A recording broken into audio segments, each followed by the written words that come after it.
Chapter 957. Do you think the Hua Corporation still has this chance? Bei Yunj rested her head on one hand and asked with curved eyes. Yeah, you wanted to curse. Could she be any more shameless than getting in through the back door openly? Didn't they agree to be fair and just? He took a deep breath and hung up the phone. Then, Bei Yunj's phone rang. She glanced at the familiar number and immediately hung up. However, the owner of the phone number continued to call crazily. Bei Yunj raised her eyebrows and went upstairs with her phone. She did not forget to say calmly, "Grandma." He said that this project is ours. Old Madame Hua was speechless. Everyone was speechless. For some reason, they felt that President Nye knew Bei Yunj. They also felt that the identity of the girl in front of them was not that simple. Meanwhile, Cheng Zihui stood where he was and looked at Bei Yunj, who did not even look at him when she went upstairs. He clenched his fists and his face turned green. He felt his face burning. How did Bei Yunj get everything right? Zihui, can't you tell? Bei Yunj and President Nye's relationship is not ordinary, Xia Luqing said thoughtfully. Then can we get this project? Cheng Zihui asked. Xia Luqing's face stiffened. Then, she gritted her teeth and sneered. Zihui, Higgins has more than one project this year. Just wait and see. After Xia Luqing and Cheng Zihui left, Wen Juan was deep in thought, until when Huai interrupted her thoughts. Sister, where's my computer? Here. Wen Juan returned the computer to him. But suddenly, when Huai immediately stood up, giving Wen Juan a fright. Sister, this question. You did this question.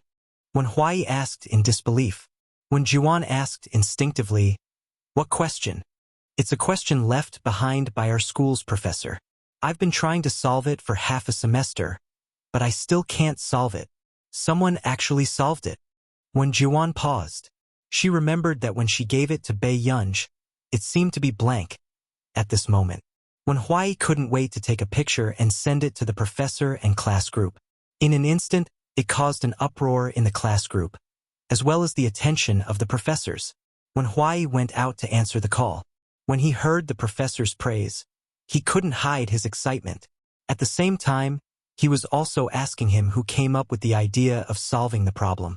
After the chat ended, when Huai could not wait to hold Wen Juan's hand. Sister, you're amazing. It wasn't me. Someone else solved it. Wen Juan retracted her gaze. Someone else? When Huai was stunned, Wen Juan suddenly thought of something. Do you know Bei Yunj? Bei Yunj?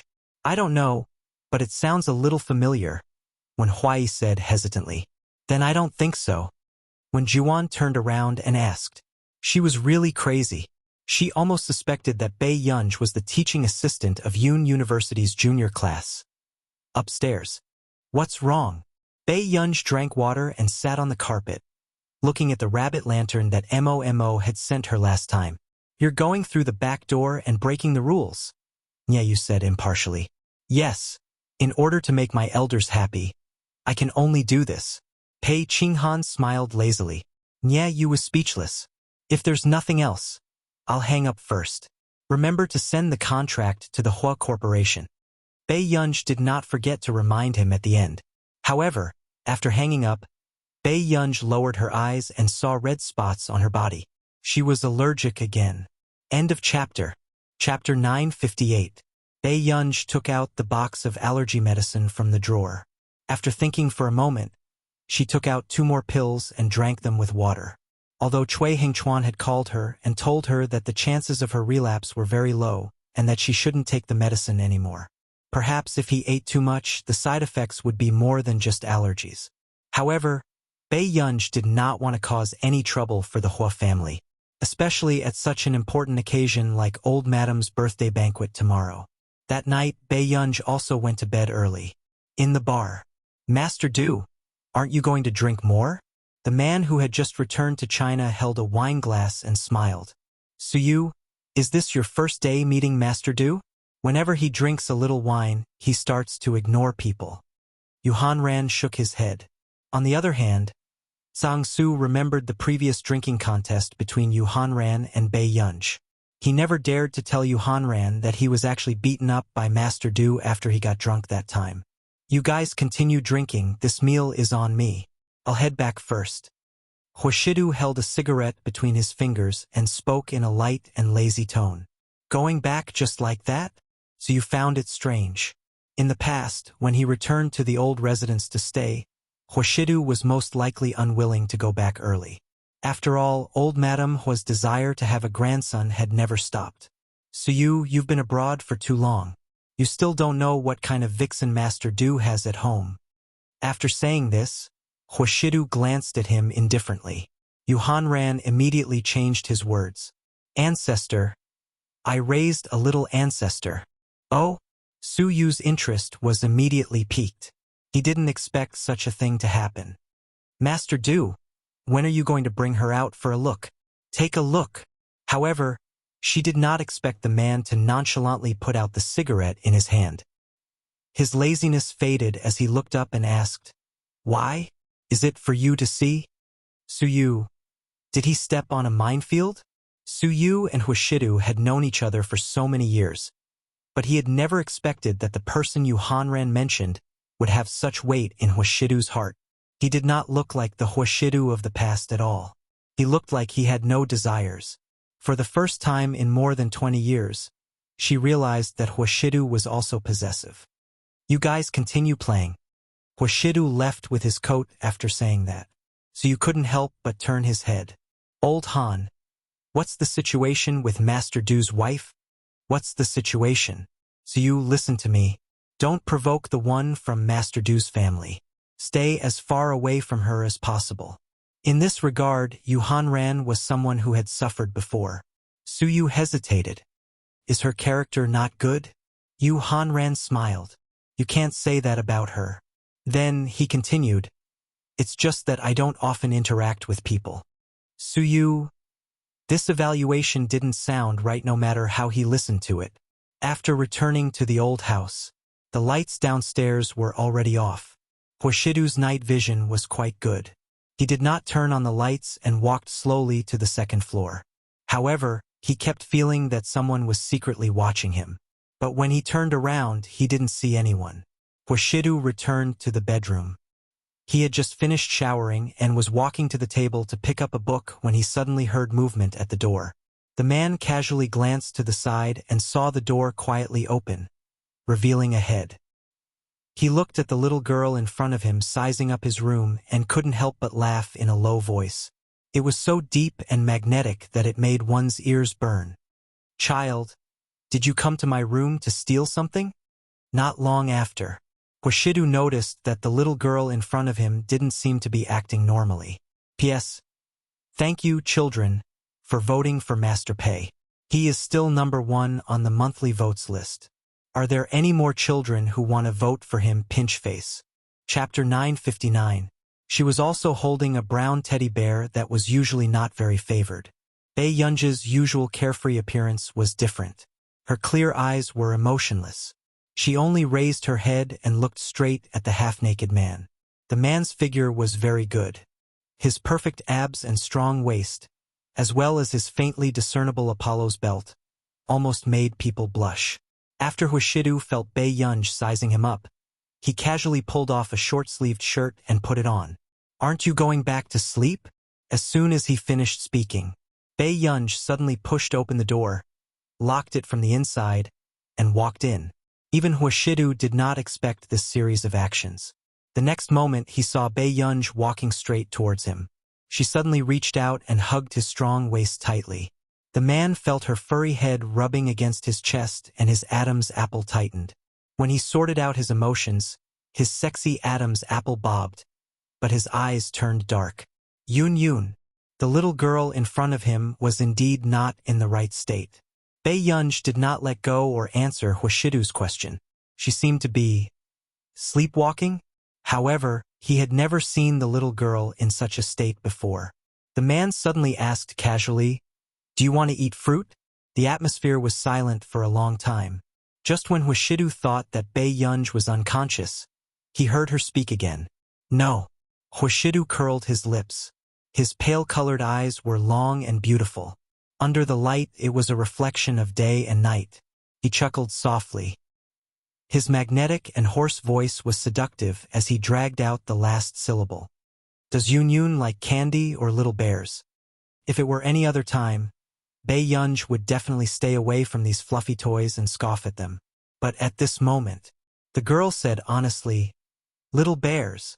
The smile on the man's lips deepened. He slowly reached out and tapped her head casually. "Then do you like little bears or big brothers?" Suddenly, the atmosphere fell silent. Bei Yunj glanced at Huashidu.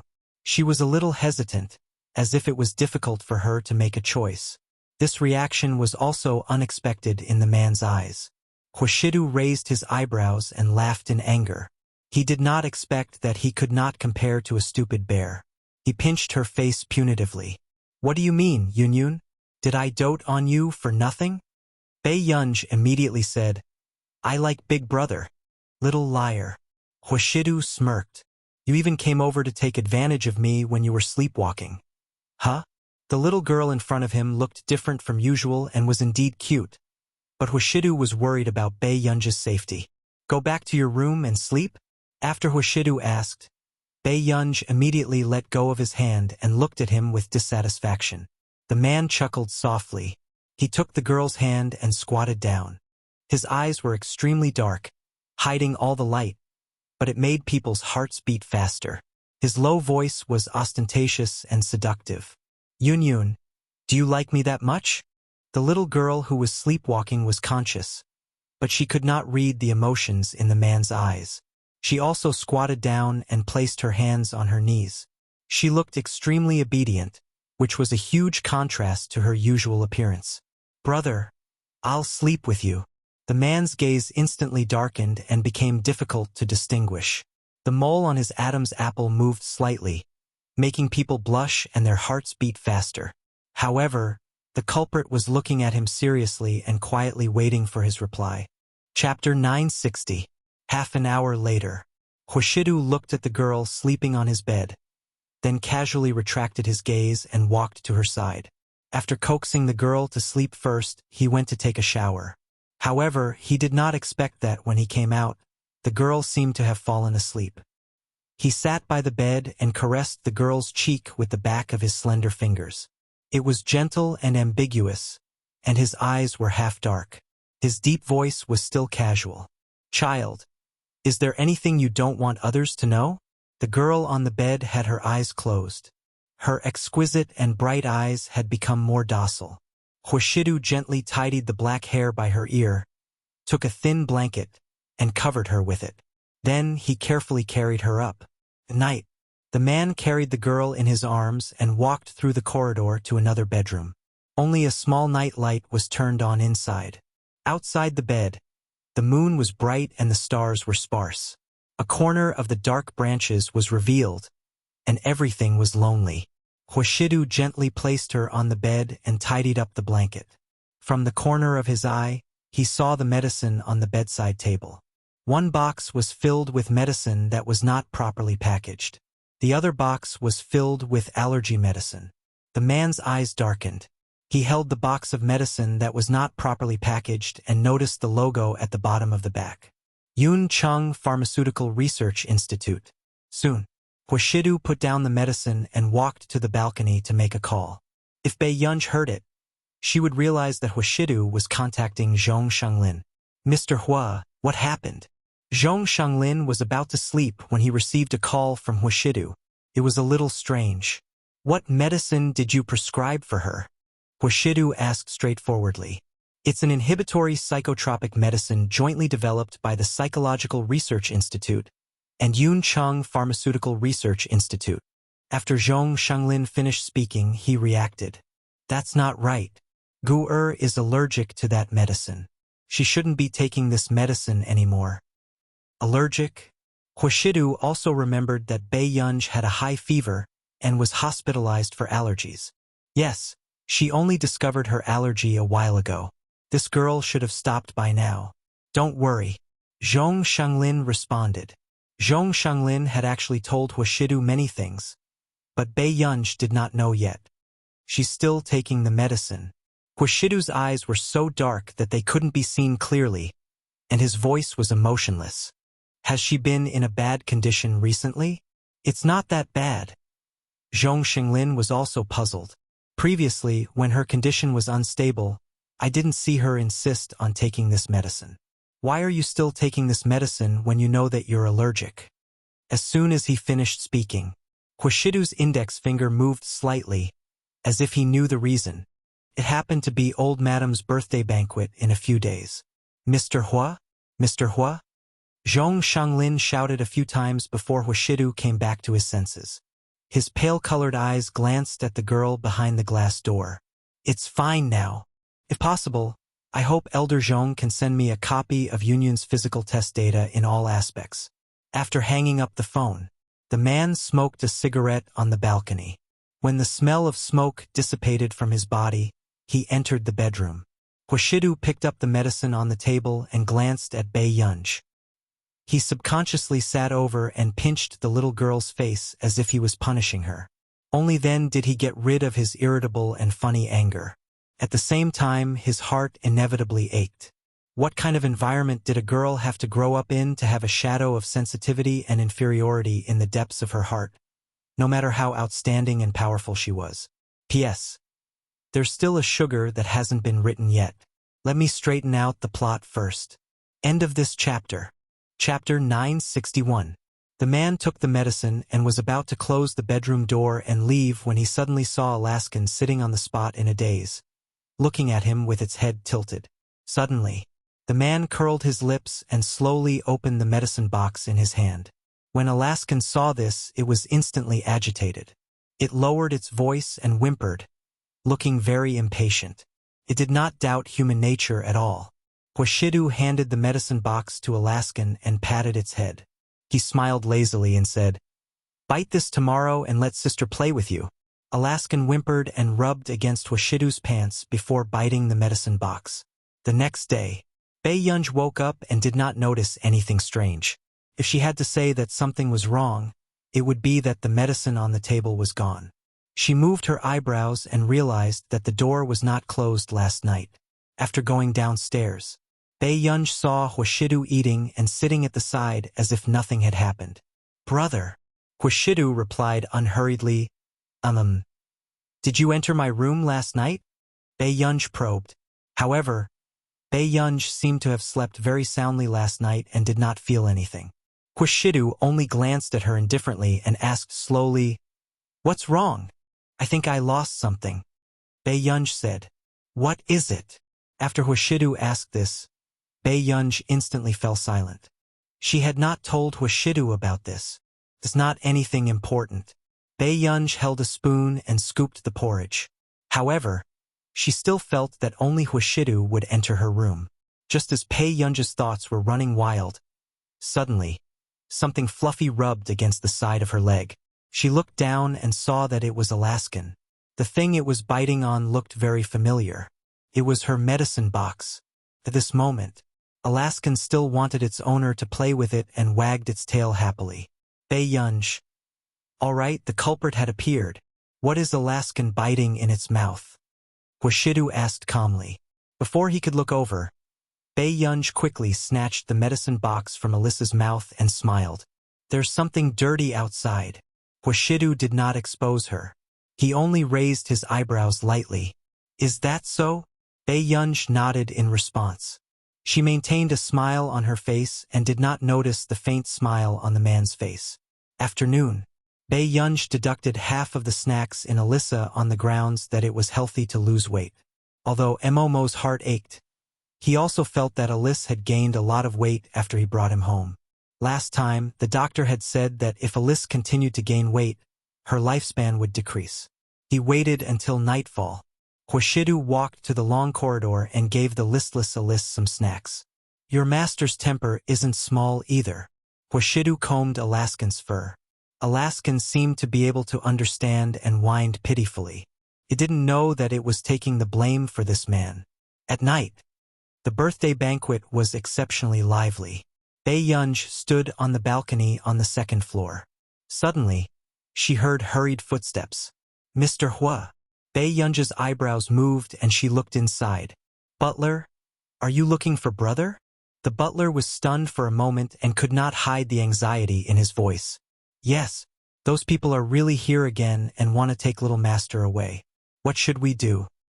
Those people? Bei Yunji's eyes moved. End of this chapter. Chapter 962. Brother went out to answer a call. If you have anything to say, tell me.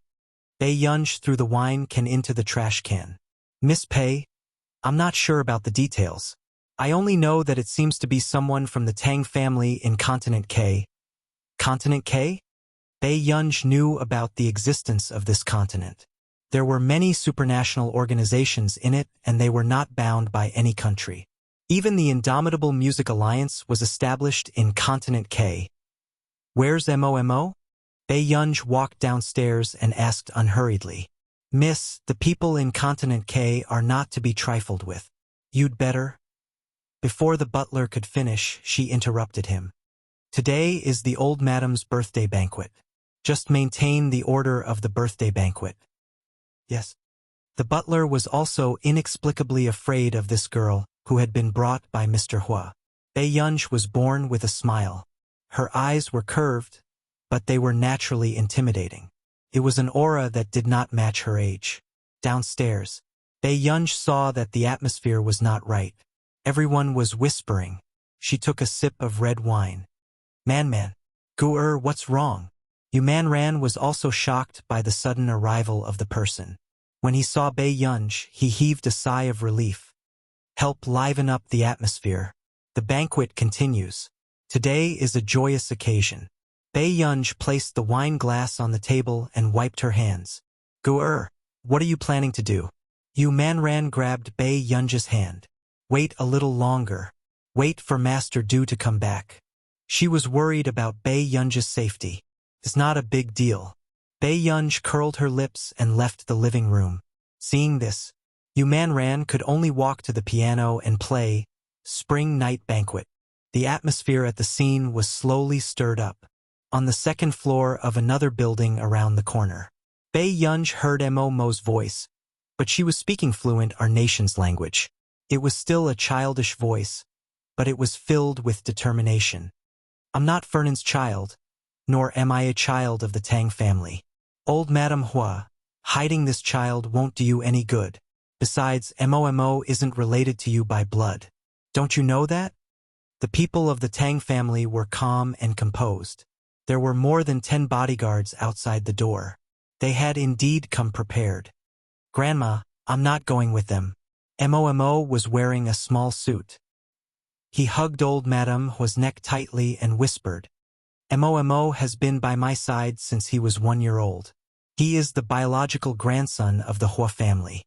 Since the Tang family could be so heartless as to abandon her, they shouldn't want to take her back just because of the family's internal strife.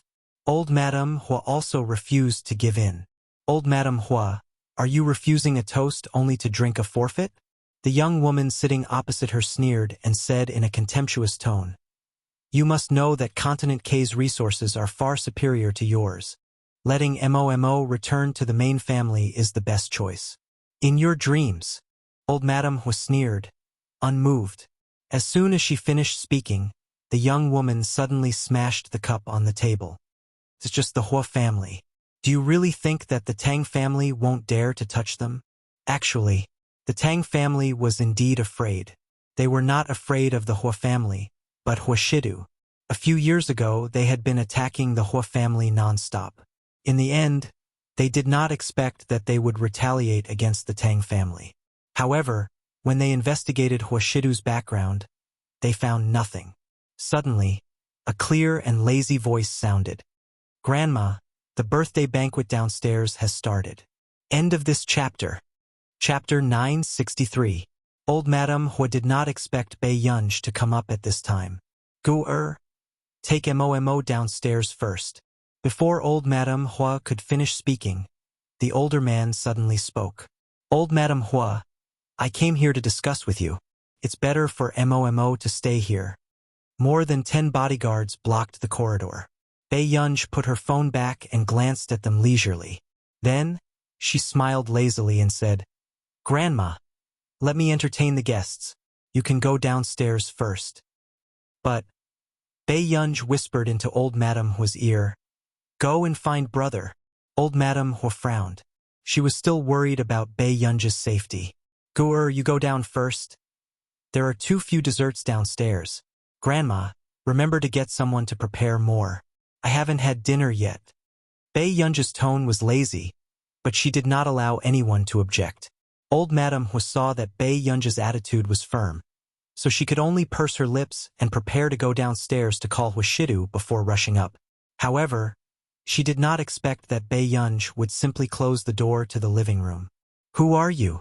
Tang Shi's tone became even colder. Mo held Bei Yunji's hand. No matter how afraid she was, she still coaxed Bei Yunji. Sister, don't be afraid. I will protect you. Bei Yunji smiled and hugged Mo to her side. Her tone was casual, but she could not hide the coldness in her voice. When are you going to get lost? This was also Bei Yunji's bottom line. The old madame's birthday banquet was interrupted just like that. How dare you? Who are you? How dare you speak to us like that? Tang Shi and the rest's gazes turned cold.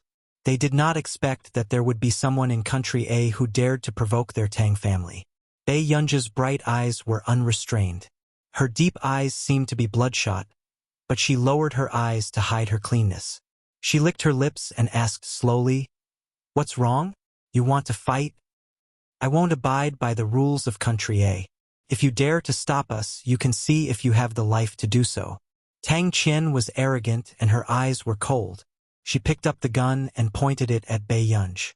However, the older man beside her felt that this girl was not simple. I'm Tang Weiming, ranked 5th in Continent K's Tang family. Little girl, do you know what kind of existence our Tang family in Continent K is? Tang Weiming narrowed his eyes. She wanted to pressure Bei Yunji. Continent K has its own rules.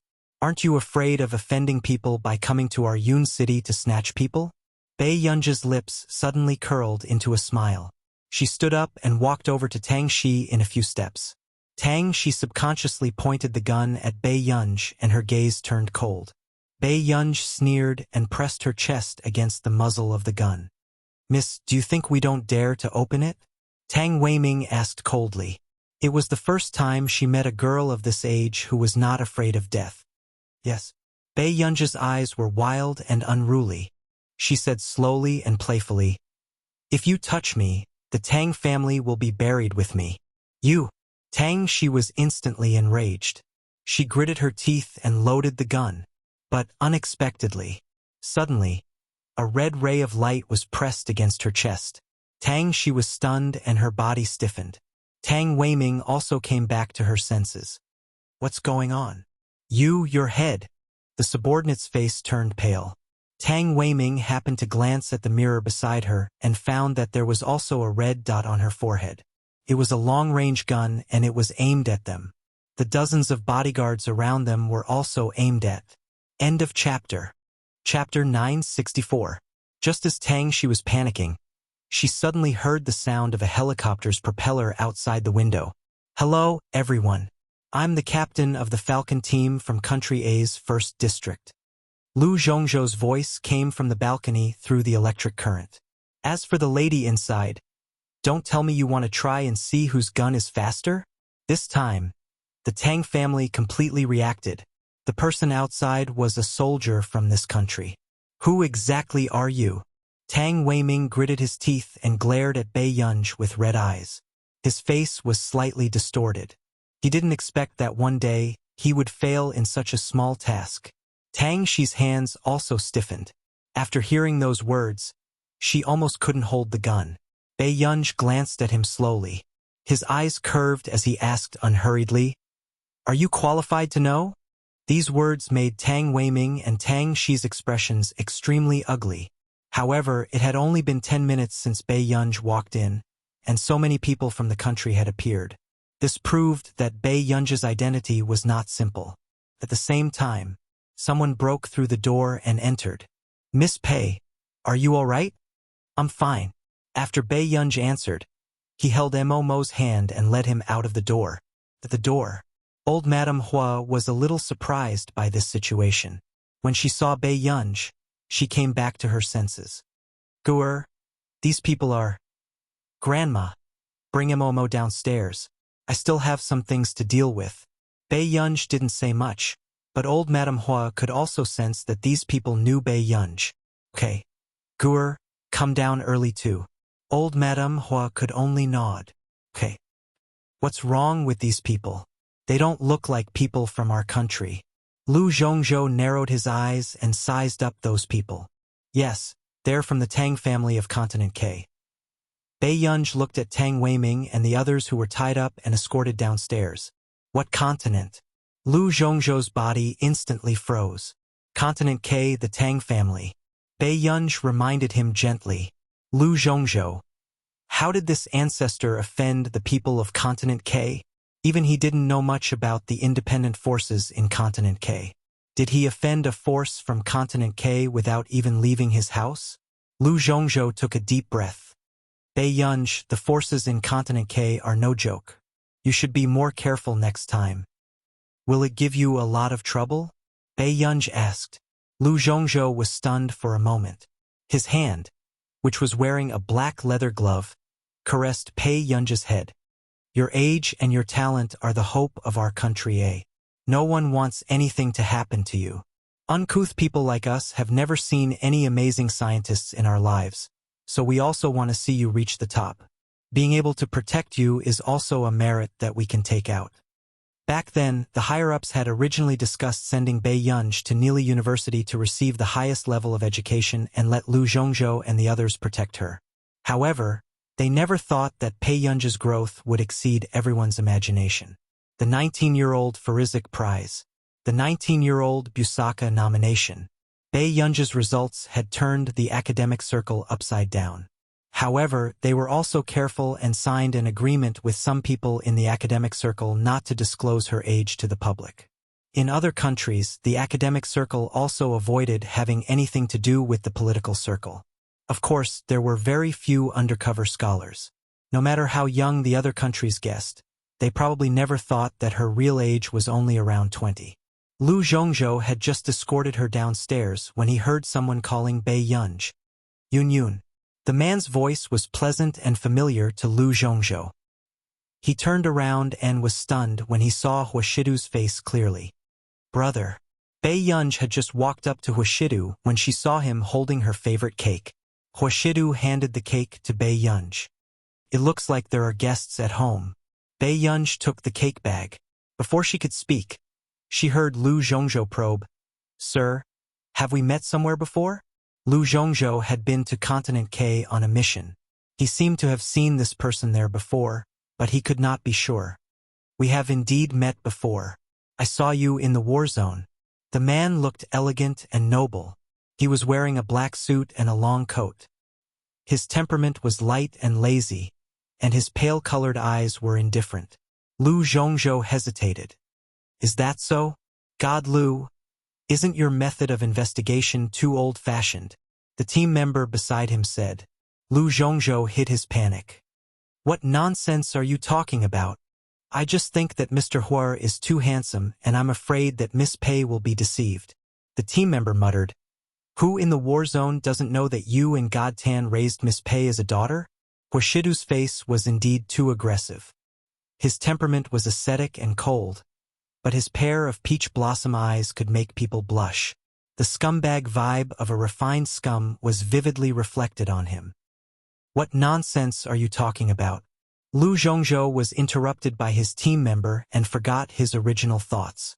Not long after, Huashidu knew what had happened and was not in a hurry to interrogate the people from Continent K. Instead, he arranged for a separate living room and invited Lu Zhongzhou and the rest to have a cake with Bei Yunj. After all, their identities were special. In the room, Huashidu's slender index finger tapped the cigarette between his fingers as he narrowed his eyes and watched the video in the living room. When he saw Tang Shi pointing a gun at Bei Yunj, he bit his cigarette lazily. The cigarette but instantly turned scarlet red and spat out a circle of white smoke. However, in the eyes of Tang Shi and the rest, the man's careless appearance was the prelude to danger. Master Du Zhou Yu rushed over and nodded slightly at Huashidu. He did not look at the Tang family. Huashidu, the Tang family will not let you off. If you dare to touch us, the Tang family will definitely avenge us. The woman shouted in a sharp voice. Huashidu only raised his eyes slightly and glanced at her indifferently. He sneered. Zhou Yu, ask her to call the Tang family. Yes. Under Tang she's flustered and guarded gaze. Zhou Yu took out her phone and called the Tang family. Qianqian, come back quickly. Tang she wanted to ask for help, but the words were stuck in her throat. She could not help but look at the man not far away. She had an ominous feeling. Dad, what's wrong? Tang Shi's voice trembled slightly. At home. The Tang family is finished. The Tang family is completely finished. The middle-aged man on the other end of the phone sounded pained. I shouldn't have provoked him. Now, the Tang family is going to be gone. Tang Weiming's body stiffened. What did you say? Brother? Weiming, I can't protect the Tang family anymore. Beg Huashidu and ask him to give us a way out. Okay. Take it that brother begs. Before he could finish speaking, the call was hung up. End of chapter. Chapter 965. Zhou Yu put his phone aside. Miss Tang, I've explained the situation to you. Tang Shi's entire body was trembling. It was obvious that the man in front of her had long been prepared to touch the Tang family. She gritted her teeth. Huashidu, I'm Mo Mo's aunt. The Tang family is Mo Mo's family. If you do this, Mo will hate you. The man looked up at her. His pale-colored eyes were devoid of desire and his emotions could not be discerned. Tang Shi subconsciously swallowed her saliva. Let me go. Tie her up and throw her into the police station. With that said, Huashidu put out the cigarette in his hand and ignored the screams inside. He pushed the door open and left. However, he did not expect to see a small figure in front of him when he lowered his head. The boy looked exquisite and tender. He looked at him with his big obsidian-like eyes. Huashidu slowly squatted down and looked at him casually. He flicked Mo Mo's forehead with his index finger. What are you doing here? Mo rubbed his forehead that did not hurt and tiptoed to hug Huashidu's neck. Brother, don't tell me you don't want Mo anymore? He sniffed and his voice was soft and uneasy. I worked very hard to learn Chinese and listen to brother and grandma. I will protect you when I grow up. The man reached out to pull the child away and gently wiped away the tears on his face. Is that so? You even made the Chinese teacher leave in a fit of anger. Mo. Who else did you kiss this morning? Huashidu slowly reopened the score. Mo's small body froze. Before Bei Yunj returned last night, Mo had promised Huashidu with his dignity as a man that he would not secretly kiss Bei Yunj. However, this morning, Mo thought that Huashidu was not around and hugged Bei Yunj coquettishly, so he took the opportunity to kiss him. He even said bad things about his brother. Go downstairs and eat cake. The man rarely carried the little guy personally. Mo leaned on the man's shoulder and muttered, Brother, you are my most important family member. I don't want others to hurt you. Not even the Tang family. Huashidu said slowly, Then don't skip class. Mo. Downstairs. Bei Yunj sent Lu Zhongzhou and the others off. She held the cake in her hand and had already prepared a draft in her heart. She was going to explain it to Huashidu later. After all, some of the guests had seen Lu Zhongzhou's sudden arrival. How could Huashidu not be suspicious? When Bei Yunj thought of this, she subconsciously turned her head. She almost bumped into the man. Bei Yunj looked up and saw Huashidu clearly. Her expression did not change. Brother. Huashidu glanced at her and his gaze landed on her cake. He slowly picked up a small spoon and dug out a piece to taste it. The man raised his eyebrows. It's too sweet. Bei Yunj hesitated. This is mine. She had also used the spoon just now. Huashidu glanced at her leisurely and scooped another spoonful of the cake in Bei Yunj's hand. Open your mouth. What? Bei Yunj was about to speak when she was suddenly fed a spoonful of cake. The sweet taste of cake and sweet fruits spread on her taste buds, making her feel happy. However, Bei Yunj was stunned by Huashidu's actions. Bei Yunj. All right, this man must have thought that she was unhappy because he ate her cake. At the thought of this, Bei Yunj suddenly noticed something and the way she looked at Huashidu changed slightly. She subconsciously took a step back and asked tentatively, "Brother, did you drink?" End of chapter. Chapter 966. Huashidu paused for a moment because of Bei Yunji's retreating action. Then, he unconsciously licked the tip of his itchy teeth and asked lazily, "What?" Bei Yunji looked at Huashidu and recalled how Huashidu had snatched her cake. All right, he had really drunk. No wonder he didn't look for trouble with her or ask her anything. "Who told you to drink?" Yuhan ran again. Bei Yunji's pretty eyes narrowed slightly as she put the blame on Yuhan Ran. "What's wrong with drinking?" Huashidu found it funny. Just as he was about to take a step forward, Bei Yunji took a step back. The man looked up casually and met Bei Yunji's eyes. Suddenly, the man took a step forward and Bei Yunji quickly took a step back. They returned to their original distance. Huashidu looked at the little girl who was openly avoiding him and said, Yun, come here. Brother, I'll get you something to sober you up." Bei Yunji did not want to be alone with Huashidu in such an occasion. But in the next moment, Bei Yunji was suddenly grabbed by someone. Before Bei Yunji could shake him off, the person behind her lost half of his strength and pressed down on her. The man held her wrist with one hand and bent down. His low and magnetic voice softened her heart and made her heart tingle. Yun, brother has a headache." Bei Yunji stopped moving. Yuhan Ran, who was drinking champagne not far away, also saw this scene. He muttered softly, "TSK, Master Du is good. You're even better at pretending than me." After Yuhan Ran finished speaking, he felt Bei Yunji's cold gaze from afar. What kind of gaze was that? How had he offended this ancestor? After Bei Yunji retracted her gaze, she could only lead her people to the back garden. She prepared to bypass the crowded places and directly bring her up to the second floor. "Is Master Du drunk?" When Juan asked subconsciously, "What are you thinking? Who dares to force him to drink?" Yuhan Ran said calmly. Hearing this, when Juan's gaze fell on him and did not move away for a long time, Yuhan Ran put on a fake smile. "I didn't."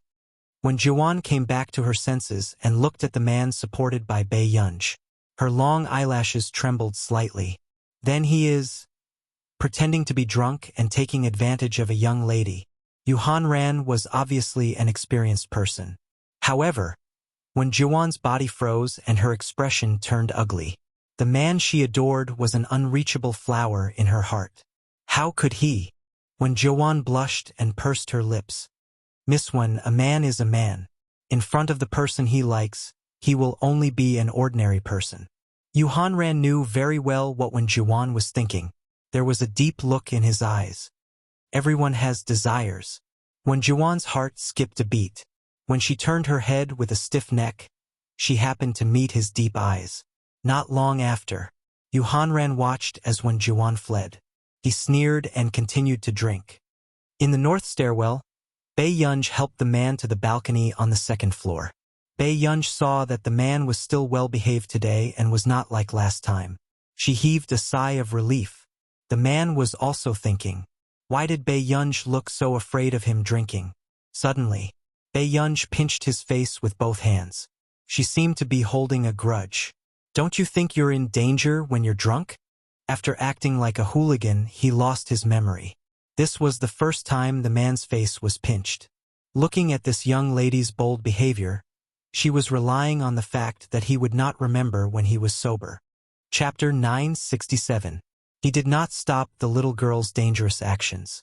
He only raised his thin eyelids and asked ambiguously, "Is your alcohol tolerance not good?" After Huashidu finished speaking, Bei Yunji suddenly remembered that this man had whispered into her ear in the back of the car. It was ambiguous and touching. Bei Yunji subconsciously paused and quickly retracted her hand. After a while, she looked up at Huashidu again and asked tentatively, "Brother, are you really drunk?" She felt that the man's attitude today was a little strange. However, when Bei Yunji subconsciously met the man's eyes that were filled with deep and shallow light, as well as his half-hidden dark eyes, that explicit gaze was the same as the way the man looked at her the last time he was drunk. "I'll go get you something to sober up." Bei Yunji quickly stood up and went to the room to get something to sober up. The man was also thinking why the little girl was so afraid of him after he drank. 10 minutes later, Bae-yunj walked back. I don't think there's a usual drink to sober up. Okay. The man looked up and saw that the little girl was a little distance away from him. His voice was lazy and light. Yun, come and lean on me for a while. Isn't there a rattan chair? I'm cold. After the man finished speaking, Bae-yunj looked at him for a long time before saying something and entering the room again. I'll go get a blanket. Not long after, Bae-yunj came over with a blanket and threw it to Hwashidu from afar. She kept a distance. The man's thin eyelids moved. After a while, he picked up the blanket with his well-jointed hands. This blanket is dirty. Bae-yunj looked at him. Give me another one. Bae-yunj. A few minutes later, Bae-yunj threw another blanket to him expressionlessly. Whose is this? The man asked leisurely. Bae-yunj's eyelids twitched. She felt that this man liked to cause trouble for her after he was drunk today. It's mine. Still dirty. Hwashidu slowly spread out the blanket and said unhurriedly. Bae-yunj calmed herself down and walked towards him. She asked patiently, Where is it dirty? When Bae-yunj walked over, Hwashidu naturally changed his words. I saw wrongly. Bae-yunj. This was the first time Bae-yunj had encountered such an unreasonable person, and he couldn't get angry. I'll get someone to buy you something to sober you up. Bae-yunj was about to leave when someone suddenly grabbed her wrist. Before she could react, Bae-yunj was pulled back by this sudden force and bumped into the man's warm and firm chest. Hwashidu. Bae-yunj was still annoyed. But before she could say anything, the man held her hand and looked at the red spot on her hand. Allergic? Bae-yunj paused and looked at Hwashidu. Did brother enter my room last night? Bae-yunj had closed the door last night, but the door was unlocked this morning. Alas, didn't seem like he could open the door himself. Hwashidu's lips curled up imperceptibly as he went along with her intentions. No. Then why is my door open? Yun opened it, the man said sincerely. Bae-yunj suddenly had a bad feeling. What? Hwashidu leaned against the rattan chair lazily. Yun entered brother's room last night. Bae-yunj's mind went blank and she couldn't react. However, she remembered that Si Chengyen had reminded her last time that the side effects of the medicine might not only be allergies. So, and sleepwalking? End of chapter. Chapter 968. Bae-yunj took a while to react before she turned around and asked, What did I do when I went in? After asking, Bae-yunj belatedly felt that something was wrong. The man leaned closer and smiled beautifully. It made her blush and her heart beat faster. When she met his dark eyes, it made her heart burn even more. His tone was light, but it made her ears tremble. Yun came in and insisted on hugging me. Bae-yunj wanted to retort and felt that this was ridiculous. But in the next moment, a series of very blurry scenes suddenly rushed into her mind. It was her hugging Hwashidu and refusing to let go. Bae-yunj froze. No wonder the man looked at her strangely in the morning. Why didn't you push me away? After Bae-yunj asked, she met the man's fixed gaze. She was afraid that he would say something inhumane again, so she immediately changed her words. Then you didn't take my medicine? The man leaned against the recliner and naturally held Bae-yunj's hand with one hand. He replied lazily, Yes. This dispelled Bae-yunj's last suspicion. It seemed that Alisai was really the one who did it. It's good that you didn't take it. Bae-yunj glanced at Hwashidu and quickly looked away. She quietly held his slender and beautiful hand tightly. Suddenly, Bae-yunj felt the man behind her suddenly press forward and rest his chin on her shoulder. She turned around and instinctively wanted to push him away. However, the man quickly grabbed her other hand and held both of her hands, gently but forcefully pressing them down. The man's warm breath made Bae-yunj tremble uncontrollably. His low and deep voice sounded in her ear, and it was a malicious tease. Yun, I don't like to be lied to either. His fingers gently rubbed her palm and he coaxed her helplessly. Don't always bully me. He sounded a little angry. However, The man still put down his attitude and coaxed her intimately and naturally, as if he was acting coquettishly. Such lethality was simply overwhelming. It caused the defenses in one's heart to crumble. As proud as he was, Hoshidu would also put himself in the lowest position and willingly hand over the authority to coax the girl in his heart. Bae-yunj was stunned for a moment. She couldn't stop her heart from beating faster, and she felt a surge of numbness. She hurriedly turned her head back, but her ears were as red as blood. For a moment, she forgot to tell if the man was drunk or not.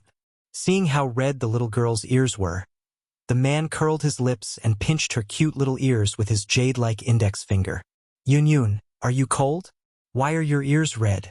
Suddenly, Bae-yunj immediately moved forward and faced the devilish man.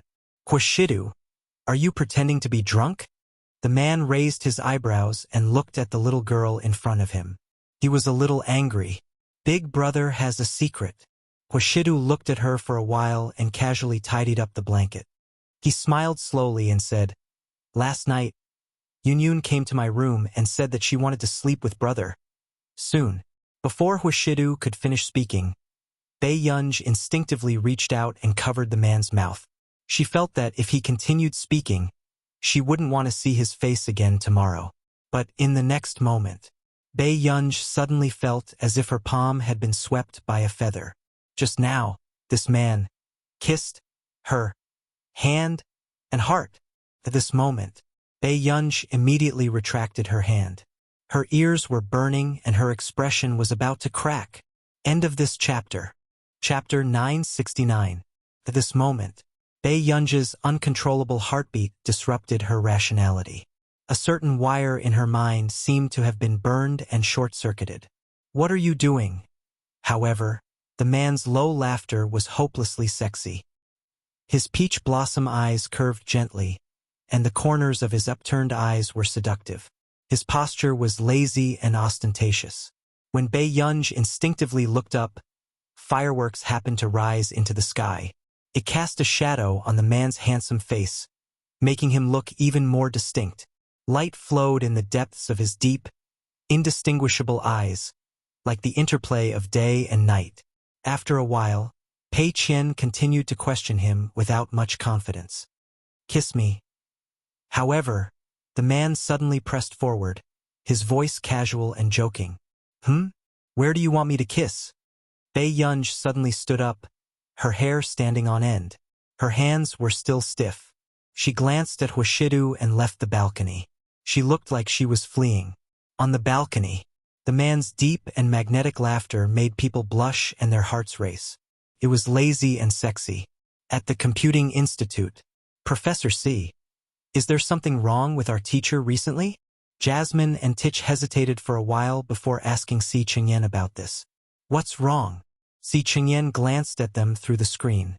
They still had to teach Bae-yunj's students because they lost a bet. Recently, teacher has been distracted. When we call her after we finish the questions, she can't even hold her teacup properly. Tich added, Oh right, teacher has only been using her left hand to write recently. I see. Si Chengyan narrowed his eyes and looked at them. Haven't you thought that this is because she still can't accept the fact that you're her students? Jasmine. Tich. She even outsourced her own students' education. Do you think her heart aches for you? Just as Si Chengyan finished speaking, someone slapped his head from behind. Si Chengyan, I asked you to help me change the topic, and you have to say a few bad things about Guer? Zhong Shanglin had just finished a meeting and came back angrily with a folder. What's wrong with you? Why are you so angry today? Si Chengyan rubbed his head and cut the video. It's all because of the decision-maker this time. What was wrong with him? It's fine if you want the National Defense Research Institute and the Physics and Chemistry Institute to send people to participate in that experiment, but you also want our Computing Institute to send people? Zhong Shanglin was furious. Do all of us have nothing better to do? Also, those guys from the Physics Department and the National Defense Research Institute are the professionals. Why should we join in? After that, coincidentally, she heard someone greeting her in the corridor outside. Yunj, how's the third project going? It's almost over. Bei Yunji's voice sounded from outside the door. Then Zhong Shenglin and Zhong Shenglin saw Bei Yunj walk in wearing a white coat. It was very leisurely. Zhong Shenglin. Si Chengyan was speechless. There was really someone who was very free. Suddenly, Zhong Shenglin suspected that the National Defense First Research Institute had planted some spies in his institute and deliberately made him send people out. Grr, let's come over to discuss something. Zhong Shenglin waved at her. Bei Yunj glanced at him and quickly walked in front of them. What's wrong? Well, we have a talent nurturing plan, Bei Yunj said leisurely. I'm not going. Indeed, he had kicked an iron plate. Zhong Shenglin racked his brains. But this plan involves a very important experiment. End of this chapter.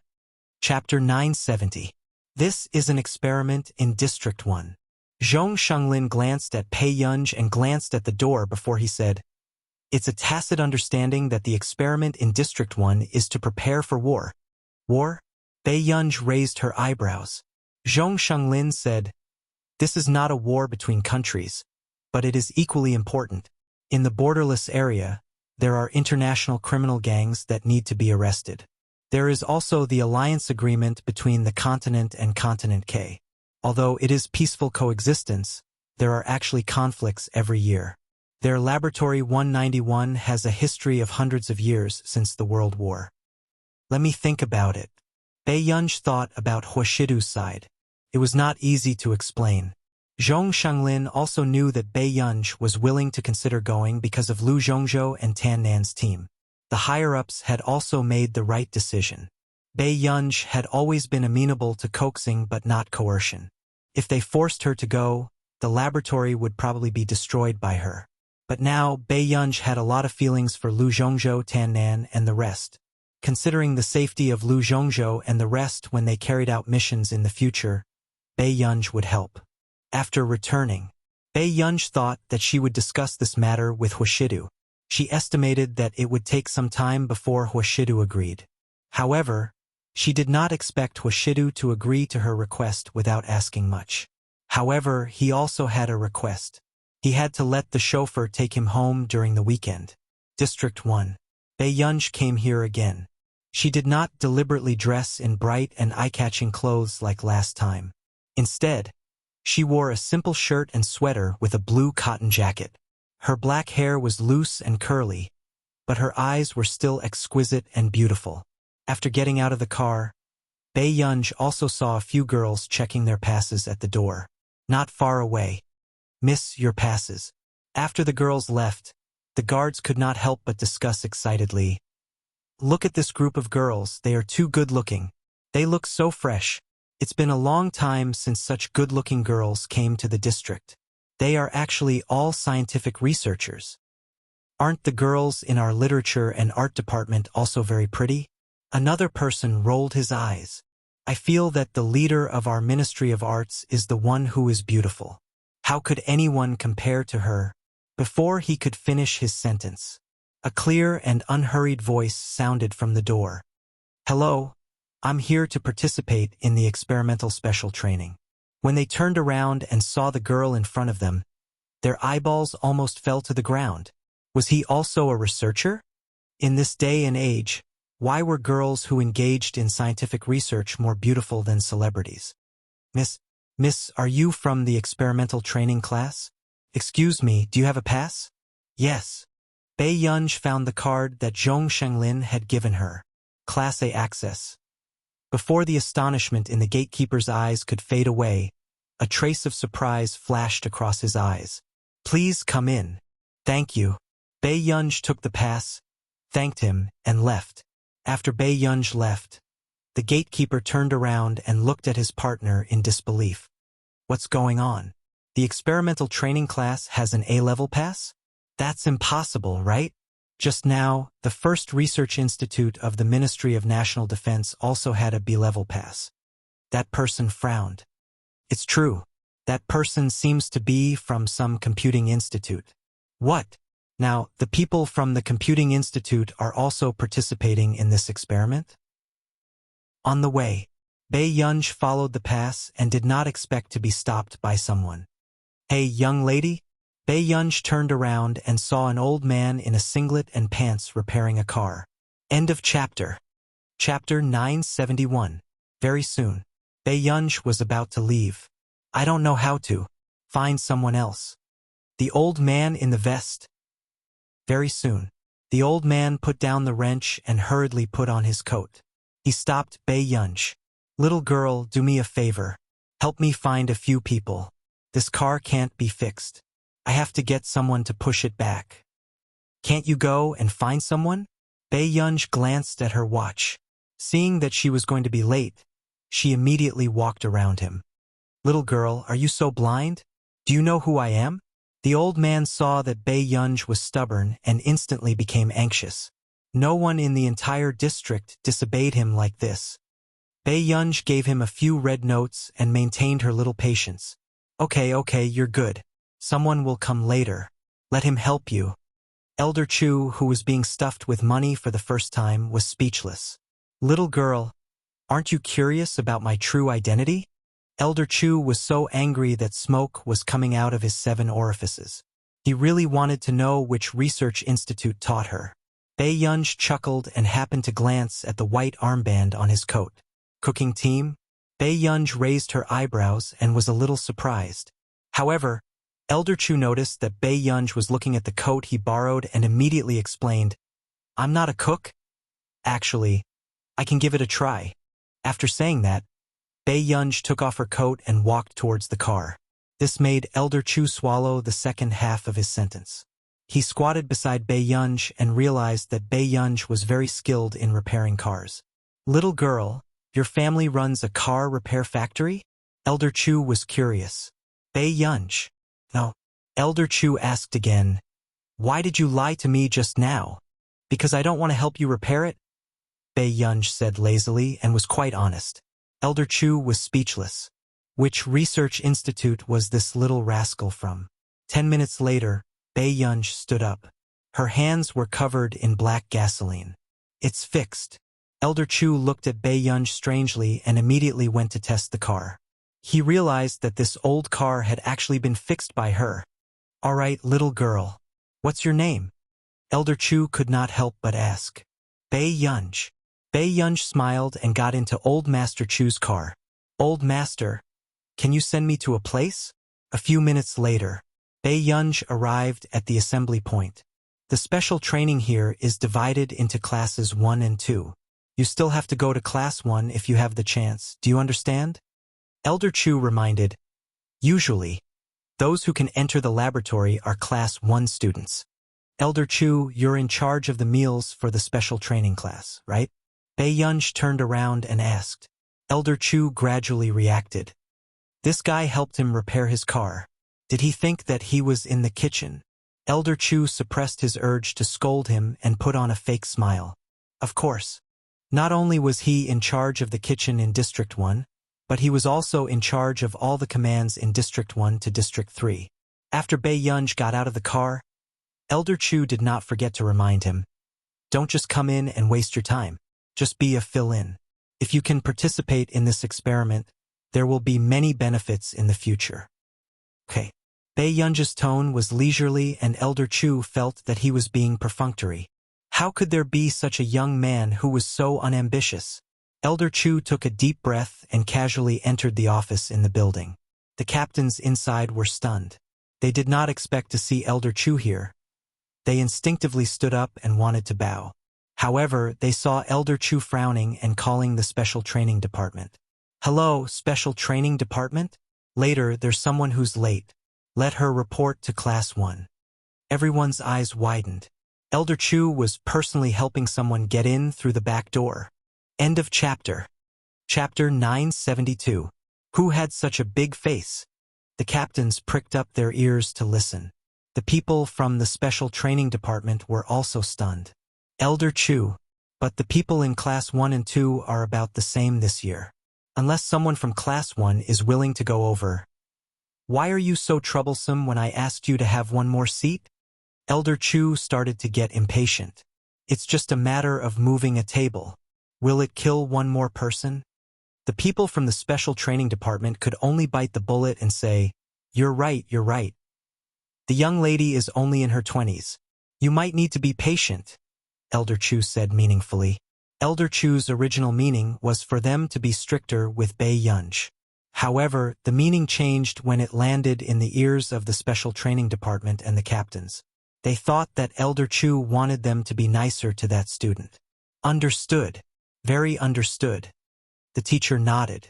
Elder Chu nodded in satisfaction. It's good that you understand. Then I'm fine. With that, Elder Chu left happily. The remaining captains looked at each other. Elder Chu's granddaughter came to the base? That can't be. I've never heard of Elder Chu having a granddaughter. She might be a friend's granddaughter. Elder Chu personally went through the back door. Everyone be careful. Don't offend people you shouldn't offend. At the Special Training Department, after the teachers of Class 1 and Class 2 received the news, they could only bite the bullet and do so. Very soon, a girl in a pink dress appeared at the entrance of Class 2. She looked gentle and amiable. Teacher, I'm sorry. I'm late. Can I still go in? When the teacher of Class 2 saw this, he immediately smiled and said, Student, you can report to Class 1. The teacher of Class 1 is waiting for you. Class 1? But my pass is sea level. Didn't you say? Before the girl could finish speaking, the teacher of Class 2 leaned against the wall and smiled gently. It's okay. Class 1 still lacks students. You are young and talented. Class 2 doesn't dare to accept you. These words caused the girl to be pleasantly surprised. Really? Originally, when she was in the Institute of Physics, the director said that she lost because she was too young. Otherwise, with her results in a few years, she would definitely be able to enter Class 1 directly. She didn't expect her to be so lucky that she could really enter Class 1 directly. Thank you, teacher. Guo Qingning hugged her books and ran toward Class 1. When she reached Class 1, Teacher, I'm Guo Qingning. I'm sorry for being late. Just now, the teacher of Class 2 said that I can.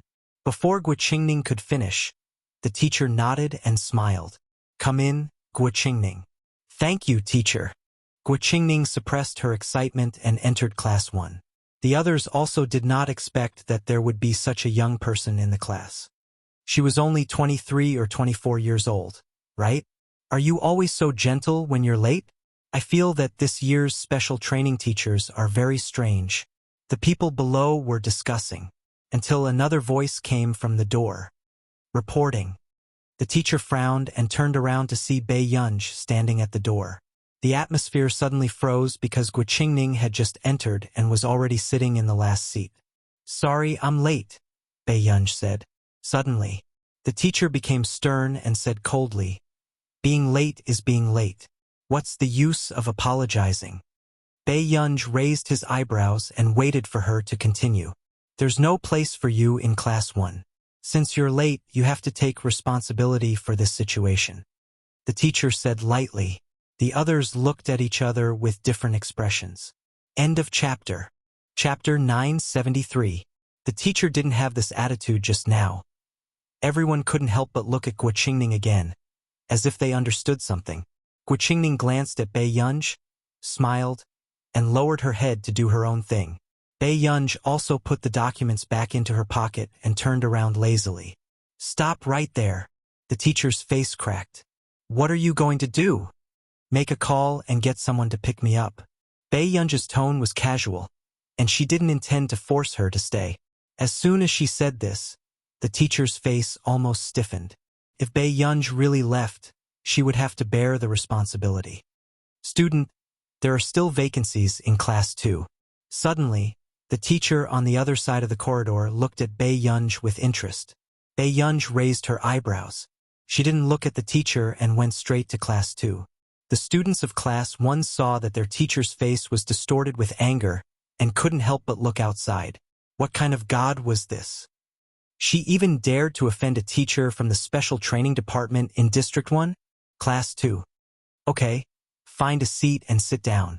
The teacher of Class 2 was young and good-looking, but she was a little slovenly.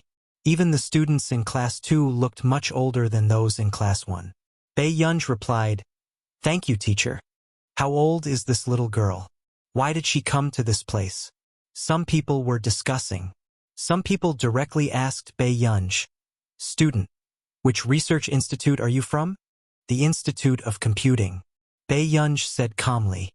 As soon as she finished speaking, everyone suddenly understood why Bei Yunj was arranged to be in Class 2.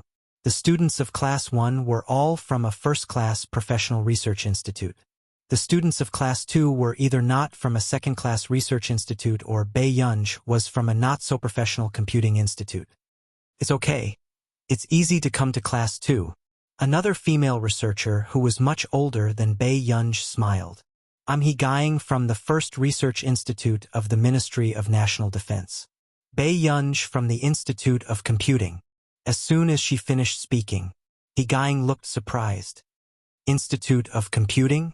You're from the Computing Institute, and the teacher from Class 1 dares to send you to Class 2? Bei Yunj replied calmly. "Okay." Except for He everyone else felt that this was a difficult person to approach. "Then have you seen Si Chingyan?" He blushed and asked shyly. Bei Yunj paused and looked at her. "I've seen her before." "Really? Professor C is my idol. In last year's academic conference, he was the only member under the age of 30. She's also good-looking." He was extremely excited. Bei Yunj did not expect Si Chingyan to be so popular in the industry. However, He excitement only lasted for an afternoon. The next day, only then did everyone know that this special training included physical fitness training. Although it would not be a request from the district team, it could still make these researchers who were usually pampered lose a layer of skin. The cafeteria was shared by the new members and the special training classes. Bei Yunj glanced at the big pots of rice in the cafeteria, and her eyelids twitched. He quickly realized the problem. "You're not used to it?" Bei Yunj did not speak, but looking at Bei Yunj's appearance, she knew that this was someone who had never suffered in the world.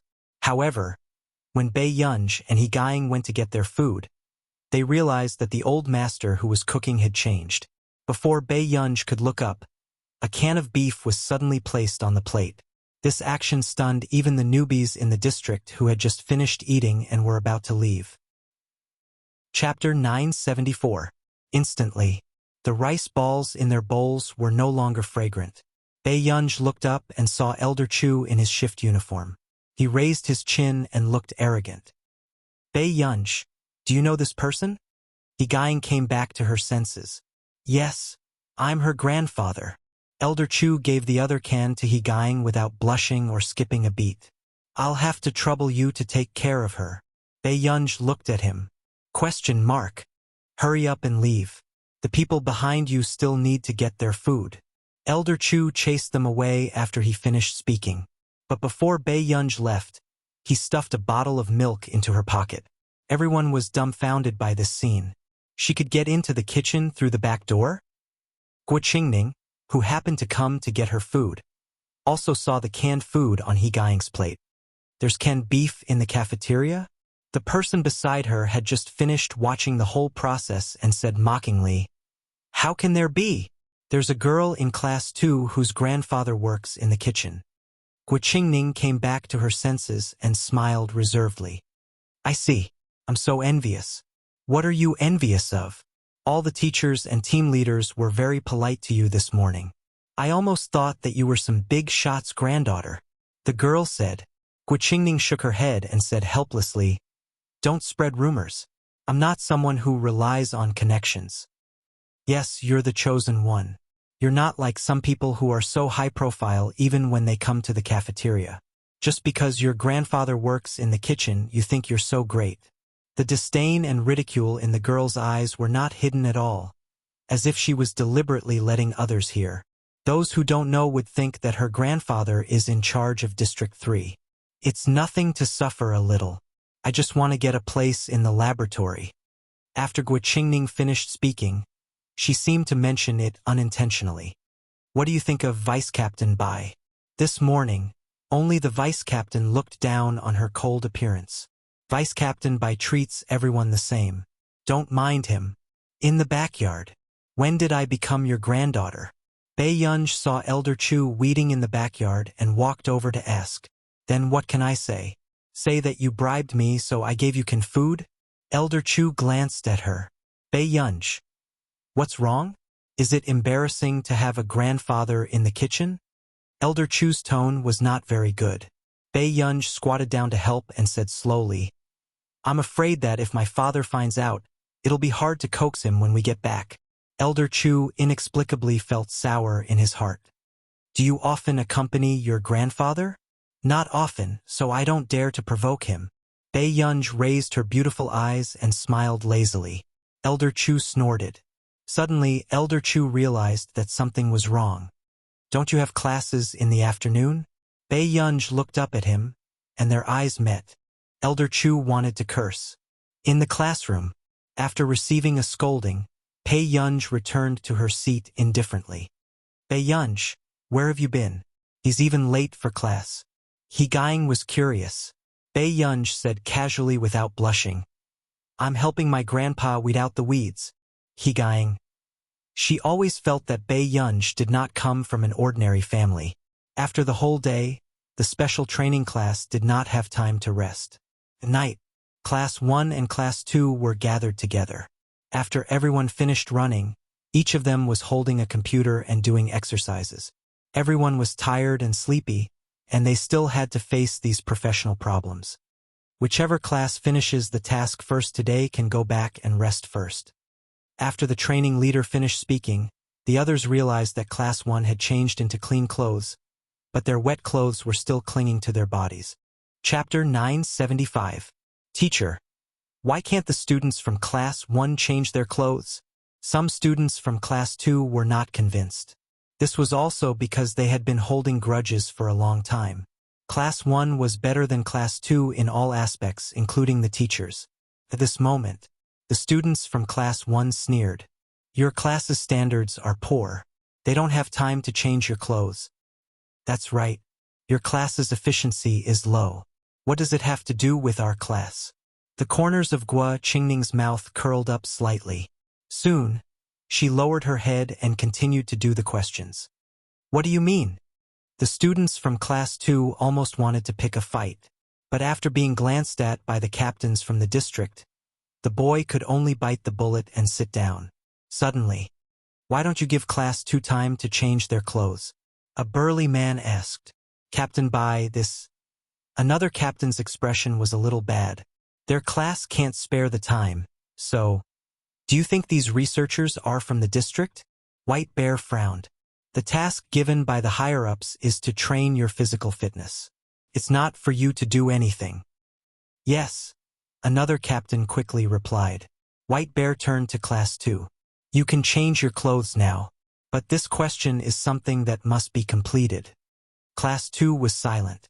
Instead of using the time to change their clothes, they might as well finish the question as soon as possible and go back to the dormitory. White Bear touched the back of his head and seemed a little impatient. You guys just wait and see. A few captains responded. After White Bear left, the teacher from Class 1 glanced at everyone shrewdly. Class 2 seems to be very dissatisfied with the arrangement. The students from Class 2 did not say anything. Next, the teacher pointed at the question on the screen. His tone was a little condescending. If your class can solve these questions, we will give equal treatment to Class 1 and Class 2 in the future. These words made the students from Class 2's expression turn ugly. However, Class 1 burst into laughter. TSK, the pot matches the lid. Haven't the students from Class 2 heard of this before? They're not good enough, yet they want to treat everyone equally. That's right. Didn't their class pick up someone that we didn't want? Suddenly, Gang, who was doing the question quietly, stopped and suddenly raised her hand. The teacher from Class 1 saw this. You want to do the question? No. I want to ask the students from Class 1 to try. How many questions can they get right? Immediately, everyone in Class 1 fell silent. Class 1's teacher's expression also instantly turned ugly as he looked at Gang gloomily. Until Gua Qingning suddenly said, I can try the questions above. Teacher, can I? After Class 1's teacher reacted, he smiled and said, Of course. To be able to solve half of the questions on this list is already very impressive. Gua Qingning stood up, walked to the front, and sat in front of the computer. About an hour later, Guo Qingning's answer process appeared on the screen. 6 out of 10 questions were correct. Everyone was stunned. How could Guo Qingning be so powerful at such a young age? Student Guo is amazing. The teacher of Class 1 was all smiles as he clapped his hands and said. Guo Qingning nodded and walked to He. She straightened her back and said with a faint smile, "Someone from Class 1 has tried. Who in Class 2 wants to try?" Immediately, the students of Class 1 were whistling in private. Goddess Guo is so cool. Class 2, don't be a coward. If you dare to snatch resources, why don't you dare to go up and do the questions? Everyone in Class 2 had ugly expressions on their faces. Suddenly, a clear and lazy voice sounded not far away. Why is the water in the bathhouse cold? Chapter 976. Everyone turned around and saw a girl wearing a light-colored sweater and light green cotton jacket walking in. It was a strong contrast to their unkempt image. Which class are you from? The captain asked immediately. Class 2, Bei Yunj said slowly. Without even looking at Guo Qingning, he walked to He and sat down. The captains suddenly regained their senses. When did you go to the bathhouse? Why didn't you gather here? I wanted to change my clothes after running. Bei Yunj's tone was calm. The students of Class 2 could not help but look at Bei Yunj in admiration. This person was really wild. The captains were also furious, but they had just been reprimanded by White Bear. Their faces were livid and they could not flare up. Student, you're blocking my light by standing here. Bei Yunj looked up carelessly and glanced at Guo Qingning. Guo Qingning averted her gaze inexplicably and her body stiffened. However, after regaining her senses, Guo Qingning felt embarrassed. She was still standing in front of Bei Yunj. Pursing her lips, she continued, "Since your class wants to compete with our class so much and feels aggrieved, doesn't anyone dare to compete with me?" He was about to stand up when she heard Bei Yunj speak. Are you looking for trouble? He froze and slowly turned to look at Bei Yunj. She had a bad feeling. Indeed, seeing Bei Yunj looking at Guo Qingning with a faint smile and lazily twirling the fountain pen in his hand, the danger in his eyes was obvious. He did not quite understand why Guo Qingning wanted to provoke Bei Yunj as well. What good could this do? Yunj, calm down. The questions on the screen were all set by the special training department. Even I'm worried about it. He grabbed Bei Yunj's hand and said in a low voice, "The questions on the screen." Bei Yunj glanced at the questions not far away and then glanced at the others. At this moment, the teacher of Class 1 recognized Bei Yunj and said in a mocking tone, "Do you want to give it a try?" He pressed down on Bei Yunj's hand, calmly took a deep breath and tried to stand up on her own. But in the next second, Bei Yunj stood up and walked over to the screen. She casually glanced at Class 1 and then at Class 2. What did Class 1 do? Class 1's teacher smiled. Of course, he answered 6 questions correctly. If you can also answer 6 questions correctly, if I can do everything right, can Class 2 go back earlier? Bei Yunj raised her eyebrows and asked unhurriedly. The teachers of Class 1 felt that Bei Yunj did not know the immensity of the world. The captains couldn't help but snicker. These questions were specially used by the special training department to deal with those who thought they had some talent and could look down on the rules. To be able to go against the 6 paths of reincarnation was already an incredible feat. Was there anyone who wanted to get everything right? Class 2 lowered their heads, not daring to look at this tragic scene. If you do it right, you can do whatever you want in the future. The captain chuckled, not believing in this. Guo Qingning only smiled and deliberately emphasized the word gap. Student, don't misunderstand. I just want everyone to know what the gap is. You don't have to force yourself. There are only 2 spots in the laboratory. It's understandable for the teachers to give more resources to Class 1. Bei Yunj snorted, her bright eyes unruly. She sat in front of the computer, held the mouse and said leisurely, "You guys are quite serious when you're accompanying him." Instantly, Guo Qingning's expression changed. "You, P.S. Yesterday's update will continue tonight. Pinch face. Thank you for helping Master Pei. Chapter 977. The teachers of Class 1 were also looking at Bei Yunj with an uncertain expression. Fortunately, they did not keep this person in Class 1. Such an arrogant and unruly character was hopeless. At first, the people around also thought that Bei Yunj was being arrogant. She did not know how difficult the questions in the special training department were. The captains were discussing.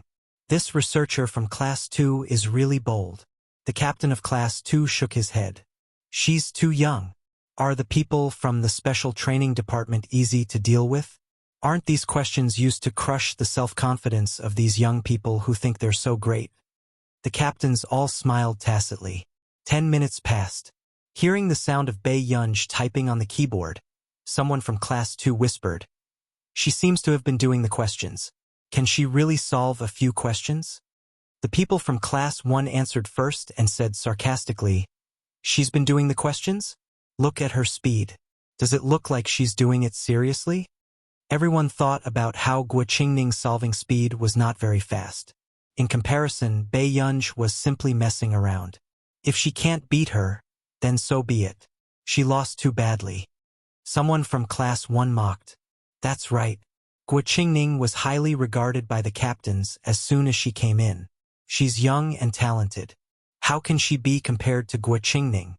Below the stage, Guo Qingning smiled but did not say anything. She just watched quietly and wondered how the person on the stage was going to beat her. In less than 20 minutes, suddenly, the sound of the keyboard stopped. Everyone subconsciously looked at Bei Yunj. Suddenly, they saw the process of Bei Yunj answering all the questions on the screen. Then, a line of words appeared on the screen. "Congratulations, student. You've answered all the questions correctly." In an instant, everyone in the room froze. The smiles of the captains who were chatting also froze. This was the first time they saw this line of words on the machine. They felt a chill down their backs. How long did she take to do the questions just now? I think less than 20 minutes. As soon as the words fell, many people's expressions cracked. Just now, Guo Qingning had done it for an hour and only answered 6 questions. What was this person doing? The teacher of Class 1 almost lost his balance. His expression changed drastically and his voice was trembling. How is that possible? Guo Qingning also felt cold all over. She stared at the line of words on the screen. She only took 10 minutes to answer 10 questions? Then, after the others gradually came back to their senses, they realized that Bei Yunj was still typing. Until someone from Class 2 looked down at their computer. What's going on? My computer screen black? Mine too. What's going on? He Gying was the first person to have a strange premonition when she saw the computer screen suddenly turn black. She looked up very slowly at Bei Yunj. "Bei, what are you doing?" The captains also quickly realized that the problem with Class 2's computer was related to the person on the stage. Their faces were filled with horror. "Bei?" Suddenly, this scene made one's scalp tingle. Bei Yunj, stop it. Do you hear me? Stop it. The captains felt extremely suffocated when they saw Bei Yunj playing on the computer. The others also began to feel that this Bei Yunj was simply terrifying. Where did this humanoid bug come from? End of chapter. Chapter 978. Bei Yunj said slowly, "Soon. Wait for me to adjust the hot water in the bathhouse." He Gying was speechless. This person was too wild. Which research institute is this student from? Someone from Class 1 found his voice. The person next to him said instinctively, "Okay, I think it's the Computing Institute." Instantly, the atmosphere was cold and strange. No wonder. It turned out that he was a god in his field. What kind of gods are there in the Computing Institute this year? His tone was respectful. At the mention of the Computing Institute, who wouldn't know what kind of gods there were in the Computing Institute? In the end, the team leaders were so angry that their faces changed. They shouted angrily, "What's wrong with the computer in your class? What are you trying to do? Do you want to go to heaven?" Bei Yunj raised his eyebrows. He was indescribably high-spirited. He said calmly, "The computer will automatically restore the program tomorrow. Can't be done tonight." As soon as he finished speaking, everyone understood what was going on. Bae-yunj was creating a forced break for Class 2. True enough, the team leaders couldn't do anything about Bae-yunj. It was because Zhong Shanglin often came to District 1 to wander around. Everyone knew how protective Zhong Shanglin was of his people. They didn't dare to touch the people from the Computing Institute. The team leaders were so angry that they felt dizzy. They laughed. "Do you think you're very powerful?" "I'm not very powerful, but there's still a gap." Bae-yunj's unhurried words made Class 1 feel as if there was a fishbone stuck in their throat. Guo Qingning's face also turned red. She bit her lip and looked at Bae-yunj angrily. "The program I set is not difficult. If you want to solve it, you can give it a try." After Bae-yunj finished speaking, the team leaders and Class 1's teachers were angry but didn't dare to say anything. No matter how bad the people from the Computing Institute were, they were still gods in their field. They still wanted to try? Soon, Bae-yunj said a few words to He-gying. Then he glanced at Class 1's teachers casually, sneered, and left. Class 1's teachers gritted their teeth. Not long after White Bear came back, he heard that there was a troublemaker in Class 2 who had hacked into the district system and taken control of the entire control room. Even the computer in my class was hacked. However, after the crowd dispersed, He-gu-ing-kai said to Class 2, "The computer will be back to normal in half an hour. If any of you still want to practice, you can go back to the dormitory to practice." Class 2. So, Bae-yunj was just fooling the captain and the teachers just now? What's so great about that? Wasn't it just hacking a computer? You came from a computing institute. If you don't even know this, wouldn't you have learned it for nothing? Some students in Class 1 couldn't help but feel jealous. Don't speak without thinking. Which King Computing Institute taught this? The people from Class 2 laughed. The people from the Institute of Computing will still torture and kill a bunch of you from the School of Physics and Chemistry. Student, vegetables are the original sin.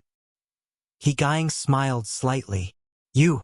The girl gritted her teeth, and Guo Qingning, who was next to her, left with an unwilling look on her face. However, the next day, early in the morning, Bae-yunj was invited to the administration building for tea. Zhong Shanglin and Old Master Lung were both there, as well as a middle-aged man in his 40s. He should be the director of the special training department. He still didn't know Bae-yunj's identity. His anger did not dissipate. "You can do whatever you want with the people you love." Old Master Lung pretended not to hear. Zhong Shanglin echoed in a deep voice, "Director Han is right. Gur, explain why you hacked the system in the district." End of chapter. Chapter 979. Bae-yunj glanced at them. She thought for a moment. "Because there's no hot water in the bathhouse." Zhong Shanglin glared and questioned Old Master Lung. "How can there be no hot water in the bathhouse?" Old Master Lung was speechless. Director Han was speechless. Bae-yunj stood beside Zhong Shanglin. "There's a power outage in the dormitory at night." Zhong Shanglin slammed the table angrily and stood up. "How can there be a power outage in the dormitory? What era do you think this is?" "Old Zhong." Old Master Lung's eyelids twitched. Originally, he had dragged Zhong Shanglin to scold Bae-yunj, but Zhong Shanglin turned around and scolded them instead. Director Han was so angry that his vision darkened. "Zhong, is this your biological granddaughter? Why are you spoiling her so much?" "So what if I spoil her? If you don't like her, I'll take her away now. In the future, I won't lend her to you even if you kneel and beg me." Zhong Shanglin was also furious. He dragged Bae-yunj and prepared to leave. Old Zhong, calm down. I'll handle this matter." Old Master Lung immediately stopped him. Director Han found it even more ridiculous. He sneered. "Zhong Shanglin, dream on. I'm still begging you to lend her." "You!" Zhong Shanglin was furious. "Enough." Old Master Lung took a deep breath. The same goes for the special training department. Why are the young people in the research institute so strict? We'll restore the 24-hour hot water supply in the future. Director Han's face was livid. He put on a fake smile. Still needs to be restored? This morning, the people in the control room called and said that the background system can't be changed. Old Master Lung was speechless. Not long after, Old Master Lung turned around. Old Zhong, I'll settle this matter. You can go back first. Zhong Shanglin also turned around, but said to Bei Yunj, Gu-er, the people in our computing institute are not to be bullied. If there's anything, call me. At most, we'll go back to the institute. Director Han gritted his teeth at this protective behavior. Okay, you can go back first. Bei Yunj's eyes curved. After Zhong Shanglin left, Chief Han sat on the sofa and couldn't help but say angrily, Unreasonable. Elder Lung, I want to arrange a private room, Bei Yunj suddenly said. Director Han was so angry that he laughed out loud. Do you know where you are? Why should I arrange an individual room for you? Old Master Lung was about to say something when he suddenly saw the information that Zhong Shanglin had sent him from the corner of his eye. He was stunned for a moment and subconsciously opened it to take a look. It was Bei Yunj's psychological diagnosis. Bipolar I patient. Description of the condition. It can be divided into depressive episodes, manic episodes, or mixed episodes. Anxiety, emotional instability, severe insomnia, and other symptoms. Old Master Lung used to be in the military and had seen such patients by chance. This was not a simple psychological barrier. He couldn't even use ordinary antidepressants as it might trigger a manic attack. Moreover, the patient he saw had committed suicide at home after leaving the team due to severe depression. Old Master Lung subconsciously looked up at Bei Yunj. Other than the red veins in his eyes, there was nothing unusual about him. How about this? I haven't lived in the house assigned to me in the district for 2 to 3 years. When you live in the district, you can stay at my place. Old Master Lung gave the key to Bei Yunj. Director Han turned around in disbelief. What? When he wanted to change Old Master Lung's house, Old Master Lung didn't agree. Now, he was actually letting this little girl stay there. Look at how angry you've made Director Han.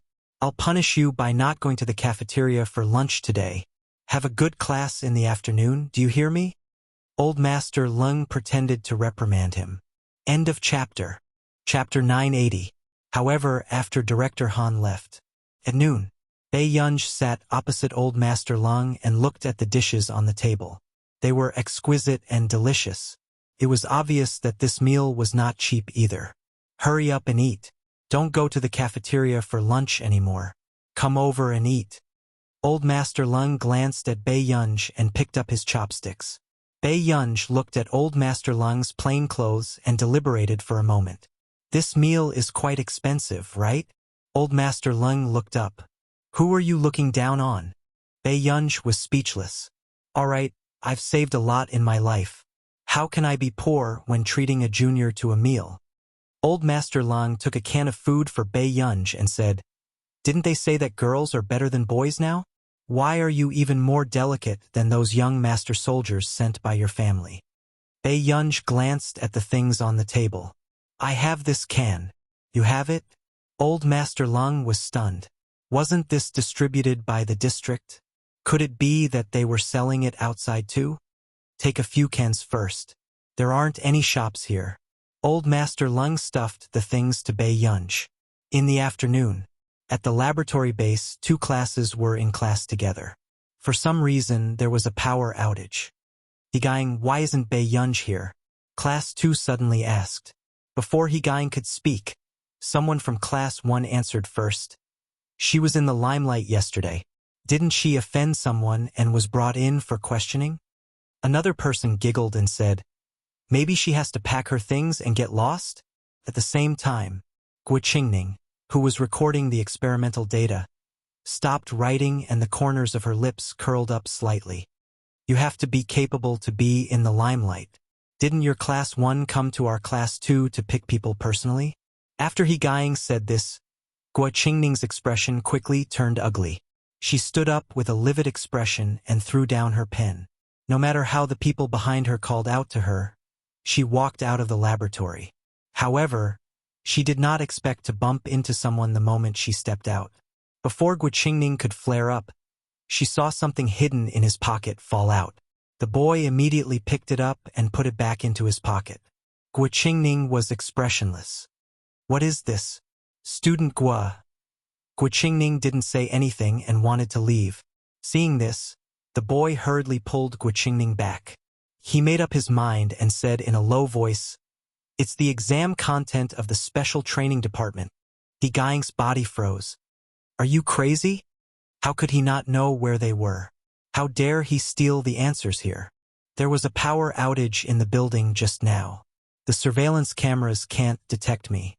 The boy grabbed Guqingning's wrist. "Miss Gua, don't report me. I can give you the answer. At that time, the two of us will enter the laboratory together." Guqingning flung his hand away. "No need." The boy gritted his teeth. "Guqingning, other than Bei Yunj, there is also Guqing in class 2. Guqing was from the first research institute of the National Defense Department. In the morning's test results, she was first and you were second." These words successfully made Guqingning stand firm. She turned around and said in a gloomy tone, "What did you say?" In addition, Bei Yunj was called away. "Are you sure you don't need the answer in my hand?" The boy smiled.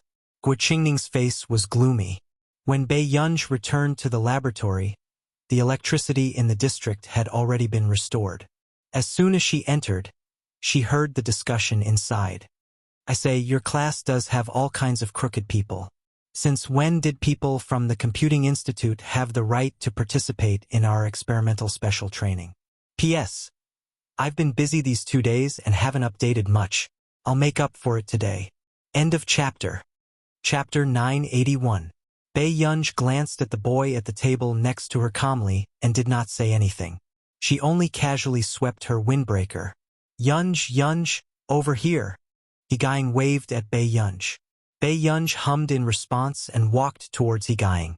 But suddenly, the bespectacled boy sneered again, as if he was sure that Bei Yunj would not dare to cause trouble. After all, the teacher today was the form teacher of Class 1. "I say, it's fine if some people use computers, but how dare a layman pretend to be ignorant? Why don't you go back early and stop embarrassing yourself outside? Student Pei, am I right? Before you act arrogantly, you have to see what kind of person you are." At this moment, Bei Yunj stopped in her tracks with one hand in her windbreaker.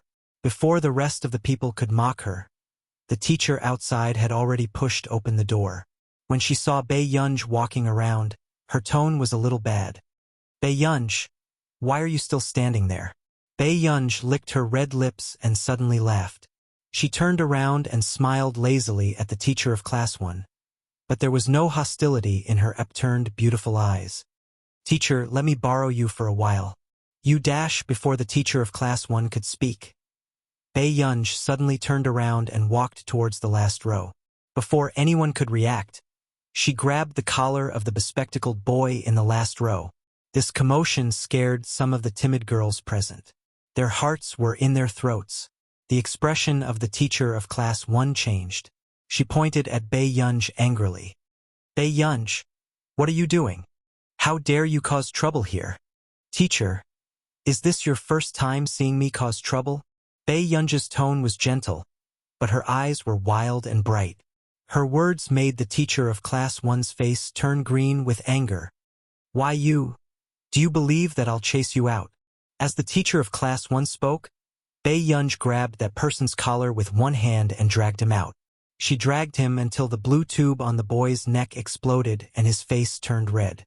The teacher of Class 1 had already made a call and asked the captains to come over and solve the problem. At the door, "Pei!" Before that person could speak, Bei Yunj suddenly kicked him in the stomach.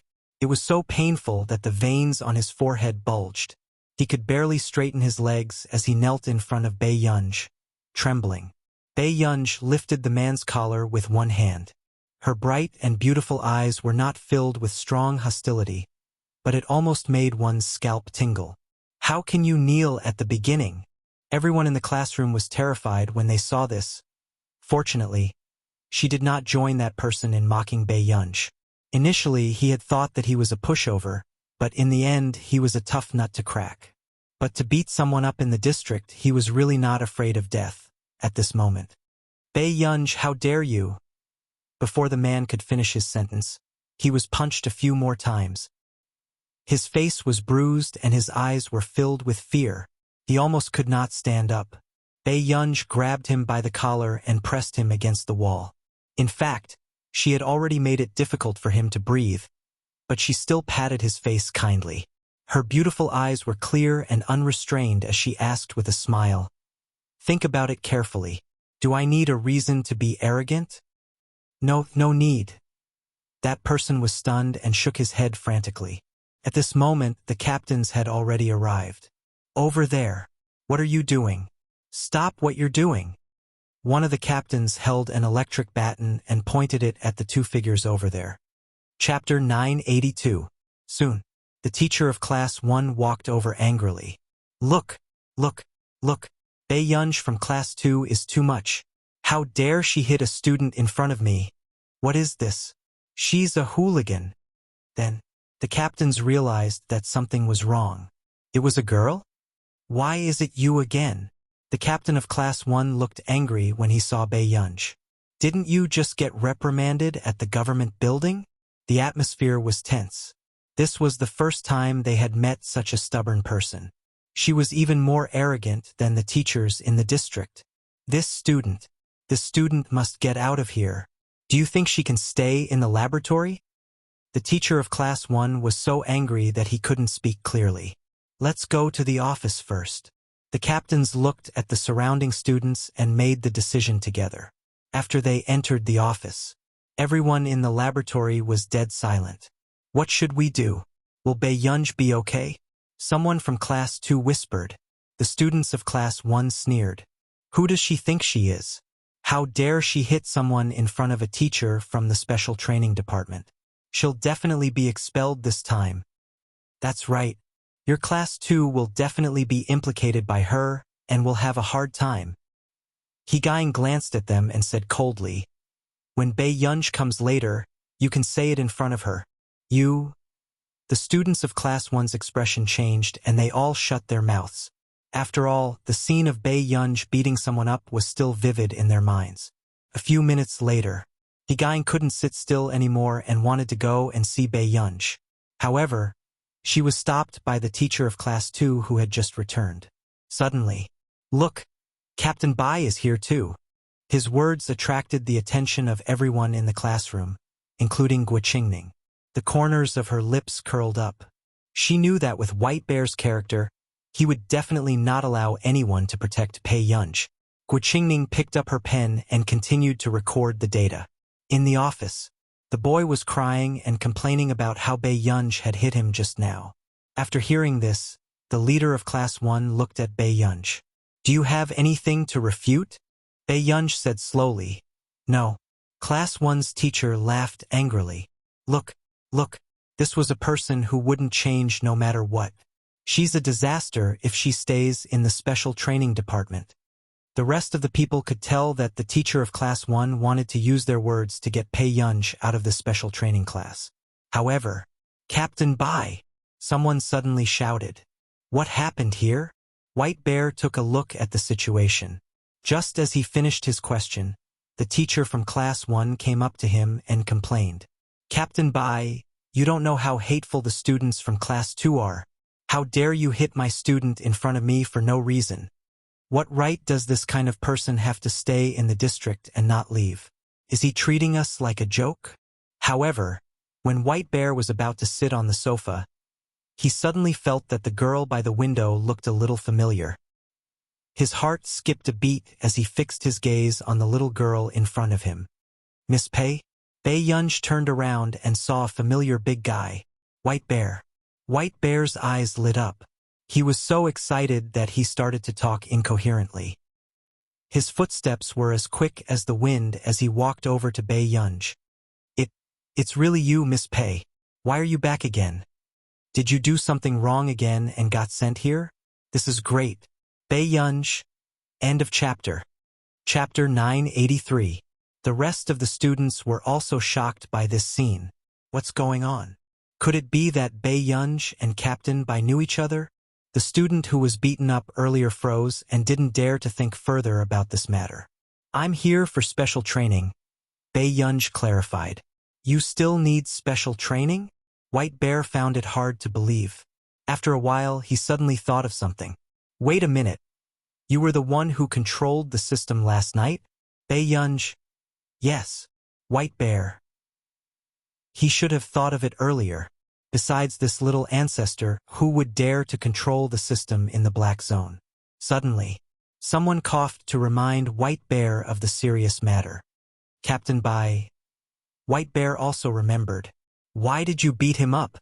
I'm teaching him how to talk, Bei Yunj said casually.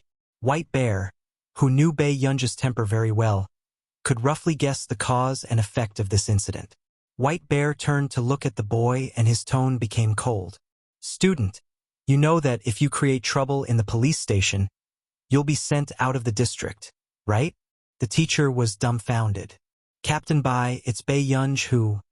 I know very well that Miss Pei won't take the initiative to create trouble. White Bear's words obviously showed that he was on Bei Yunj's side. Everyone's eyes widened as they looked at White Bear in disbelief. White Bear didn't even care about Guo Qingning, who seemed to be the chosen one. Why would he defend Bei Yunj, who created trouble on her first day? Brother Bear, I'll go back to class then. Bei Yunj saw that someone had cleaned up the mess and was about to leave without feeling embarrassed. Wait a minute. White Bear suddenly took out a box of strawberry biscuits from his office and passed it to Bei Yunj. He couldn't hide the pride in his tone. I know you're not used to eating in the canteen. Take this to fill your stomach. I've hidden it secretly. I knew you'd come back sooner or later. Bei Yunj's eyelid twitched. Okay. The rest of the people were also surprised to see White Bear giving these snacks to Bei Yunj openly. White Bear had never violated the rules. How could he hide these things for Bei Yunj secretly? In the laboratory, everyone could not help but be shocked when they saw Bei Yunj walk in. Not only was she safe and sound, there was even a box of strawberry biscuits in her hand. Yunj, you're fine. Gang was relieved. Yes. Bei Yunj put the biscuits on. These biscuits. Gang. Someone gave it to me, Bei Yunj said concisely. However, the people around him couldn't believe it. The students of Class 1 watched as their teacher angrily slammed the door and left. Then, a few days later, everyone immediately understood what was going on. Every time there was physical training, the vice captain of Class 1, White Bear, would come over and deliver food to Bei Yunj. He would even give Class 2 more time to rest. White Bear had the highest rank among them, but he didn't often manage the special training class, so he was the vice captain of the class. Miss Pei, are you used to eating in the canteen? White Bear couldn't help asking. I eat in the administrative building. After Bei Yunj said this, White Bear knew that he wasn't the only one who was opening a back door for Bei Yunj. Then, do you live in the dormitory? White Bear probed. Bei Yunj glanced at him. No. End of chapter. Chapter 984. Are you staying here alone? Block 017 or Block 020? White Bear remembered that these two blocks were the only ones with individual dormitories. Bei Yunj thought for a while. South Block 102.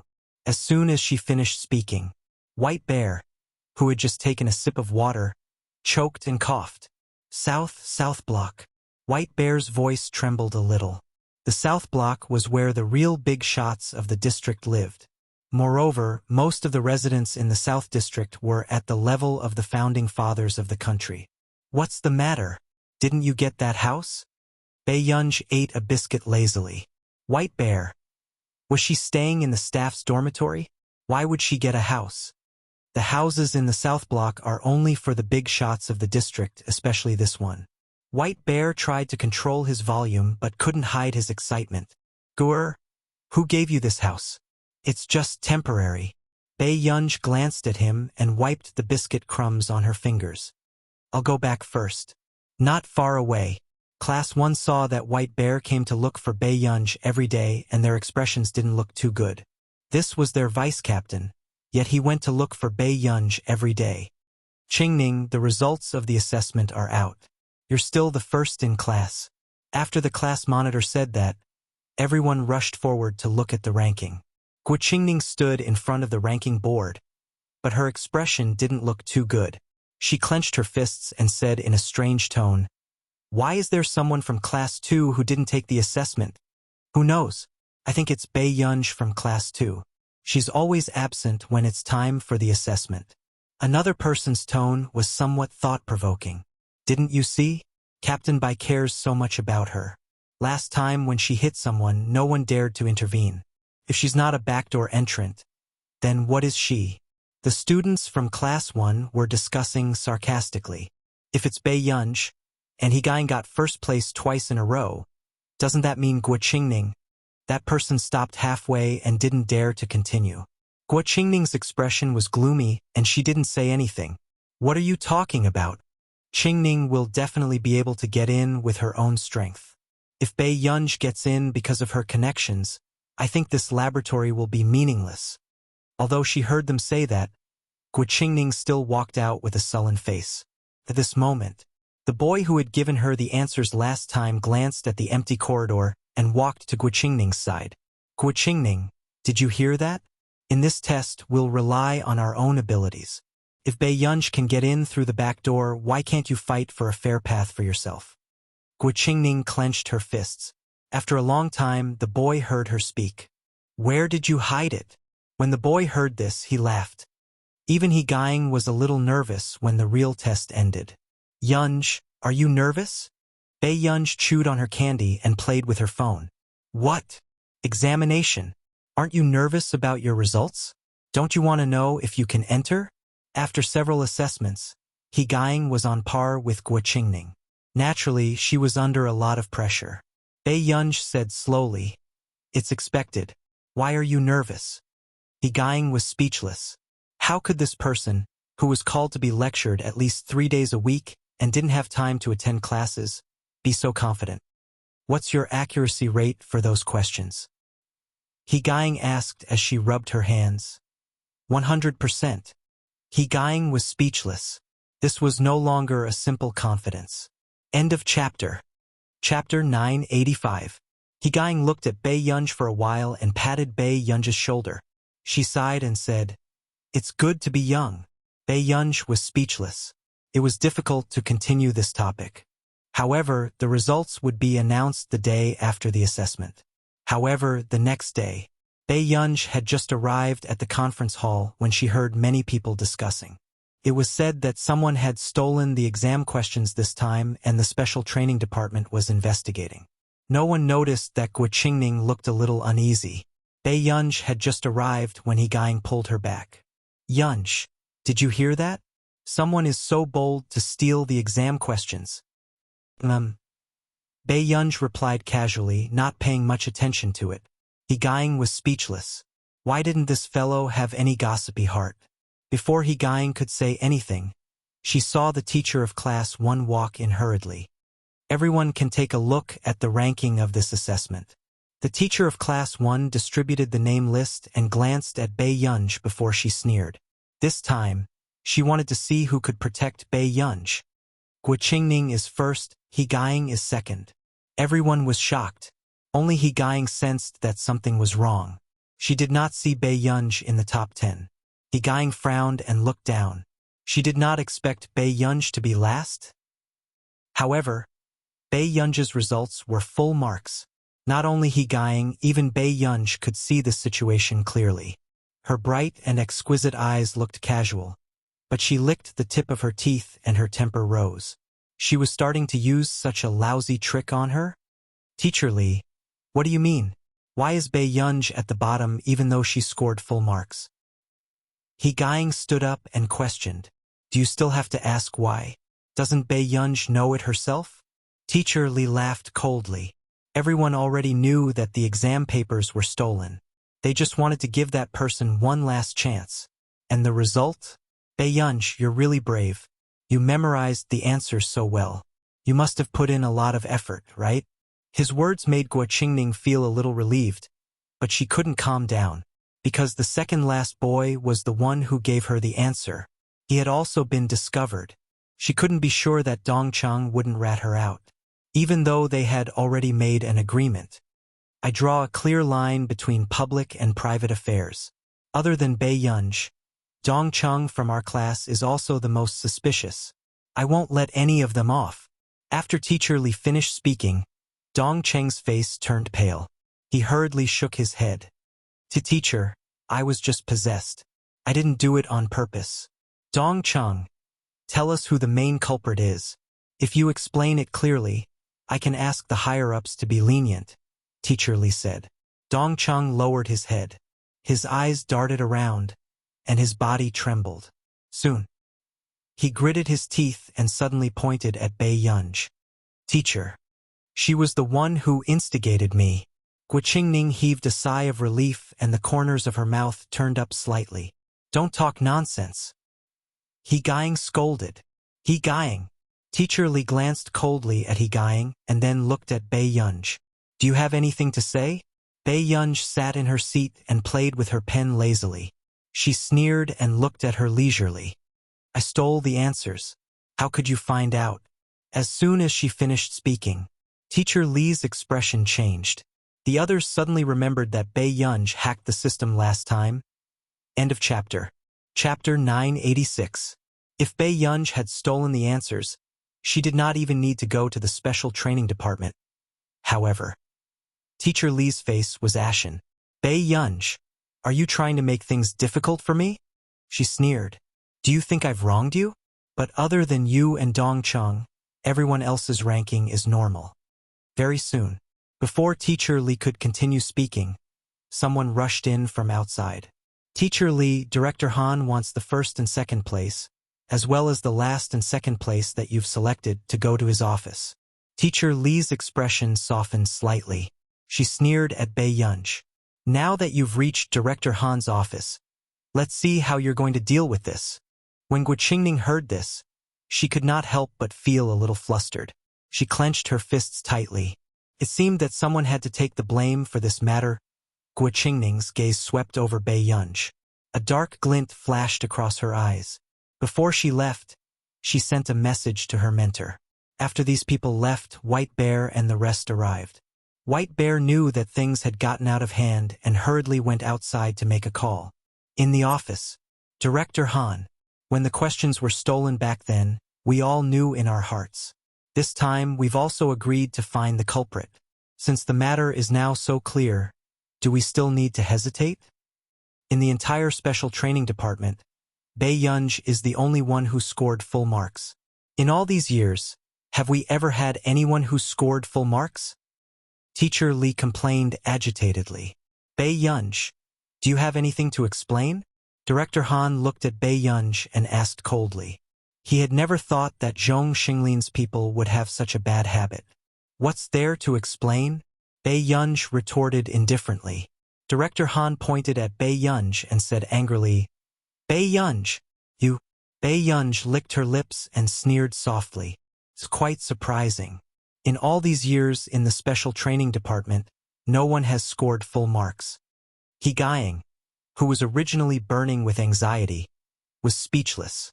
Good fellow. At this time, this ancestor was still adding fuel to the fire? Teacher Li's face was a little twisted, but she still sneered and asked, Bei Yunj, you're still stubborn, aren't you? She continued, Okay, now that the top 4 are all here, let's do another mock exam. I'll see if you can still achieve this result. After saying this, Guo Qingning's pupils shrank as she subconsciously clenched her fists. However, just as Chief Han was about to speak, a deep voice suddenly came from the door. What's the matter? Why must you take the test again? Everyone turned their heads and saw Mo Yanjin, the director of the Yunchang Institute of Physics. Director Han stood up and looked surprised. Why is Mr. Mo here? Qingning is the most talented student in our academy and is also this humble one's granddaughter. This time, I came here because I heard that there was a problem with the assessment results, so I came to take a look. Mo Yanjin walked over and took Guo Qingning's hand affectionately. She sat down on the sofa as if there was no one else around. Immediately, the others widened their eyes. They didn't expect Guo Qingning to be Mo Yanjin's granddaughter. No wonder Guo Qingning could enter Class 1 as soon as she entered the special training class. Of course, this is not Student Guo's problem. Teacher Li immediately smiled and said, Student Guo's results in the special training class are excellent, very outstanding. Qingning has been obedient since she was a child. Of course, I don't think it's her problem. Mo Yanjin glanced at the others. I'm just here to say that the juniors of our Mo family are not to be bullied. End of chapter. Chapter 987. Yes, you're right. Teacher Li hurriedly smiled. That's why we're going to let them retake the exam and see who's the one with the wrong results. Mo Yanjin laughed and asked, Why should Qingning be implicated by other people's problems? Guo Qingning heaved a sigh of relief when she heard this. She said softly, Grandpa, I already said that I won't rely on you for this. But you're the younger generation of the Mo family. You have to remember that with Grandpa around. No one can force you. After Old Master Mo finished speaking, Teacher Li hurriedly replied, Old Master Mo is right. We'll let the remaining 3 retake the exam. Gang came in first 4 times out of the 6 assessments this month. The only 2 times she came in second were only 1 or 2 points less than classmate Guo, said Director Han calmly. Guo Qingning's body stiffened. But this time, classmate Guo scored 30 to 40 points more than Gang, and the questions were more difficult. So I think it's better for them to retake the exam together. Director Han threw the report card on the table, intending to do business. Director Han, are you suspecting that there's something wrong with Qingning? Mo Yanjin narrowed his eyes, his tone sounding a little hostile. Everyone else in the special training department trembled in fear when they saw this scene. But soon, someone reminded Director Han of something. Guo Qingning was transferred to Class 1 by that person. Even if he didn't want to give anyone face, he couldn't afford to offend that person. Director Han's expression darkened. He pursed his lips and remained silent. Grandpa, Director Han didn't mean anything else. Guo Qingning smiled. She glanced at Pei Yunj casually as a sense of superiority rose in her heart. Maybe he was confused by student Pei's attitude. Classmate Pei? Mo Yanjin frowned. Teacher Li quickly smiled and said, Old Master Mo, it's Pei Yunj from Class 2. She's the only one who scored full marks in this assessment. Full marks? Mo Yanjin's tone carried a hint of mockery. Little girl, do you know that none of us from the older generation got full marks in the special training class back then? Pei Yunj glanced at him lazily, her eyes still unruly. She said slowly, it's quite shocking. Everyone present was speechless.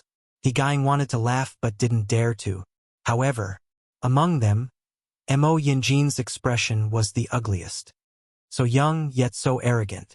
Mo Yanjin placed the teacup on the table and said in a deep voice, I don't want to argue with a junior. However, since someone dared to cheat here, they still had to bear the consequences. Dragging my Mo Yanjin's granddaughter into this, then shouldn't you at least apologize to my granddaughter? What do you think? Everyone knew what was going on. Mo Yanjin wanted to press her head down and confess to her crime, so that Pei Yunj and Yu Yuehan would apologize to Guo Qingning. The main purpose of this was to embarrass Pei Yunj. Guo Qingning glanced at Pei Yunj and smiled. She couldn't help but feel proud. Sir, I don't think Pei Yunj cheated. Gang frowned. This student, do you think I'm wrong? Or do you think I'm not worthy of your respect? Mo Yanjin asked with a cold face. No one dared to offend Mo Yanjin. I'm doing this to teach some people a lesson. Mo Yanjin's eyes were filled with mockery.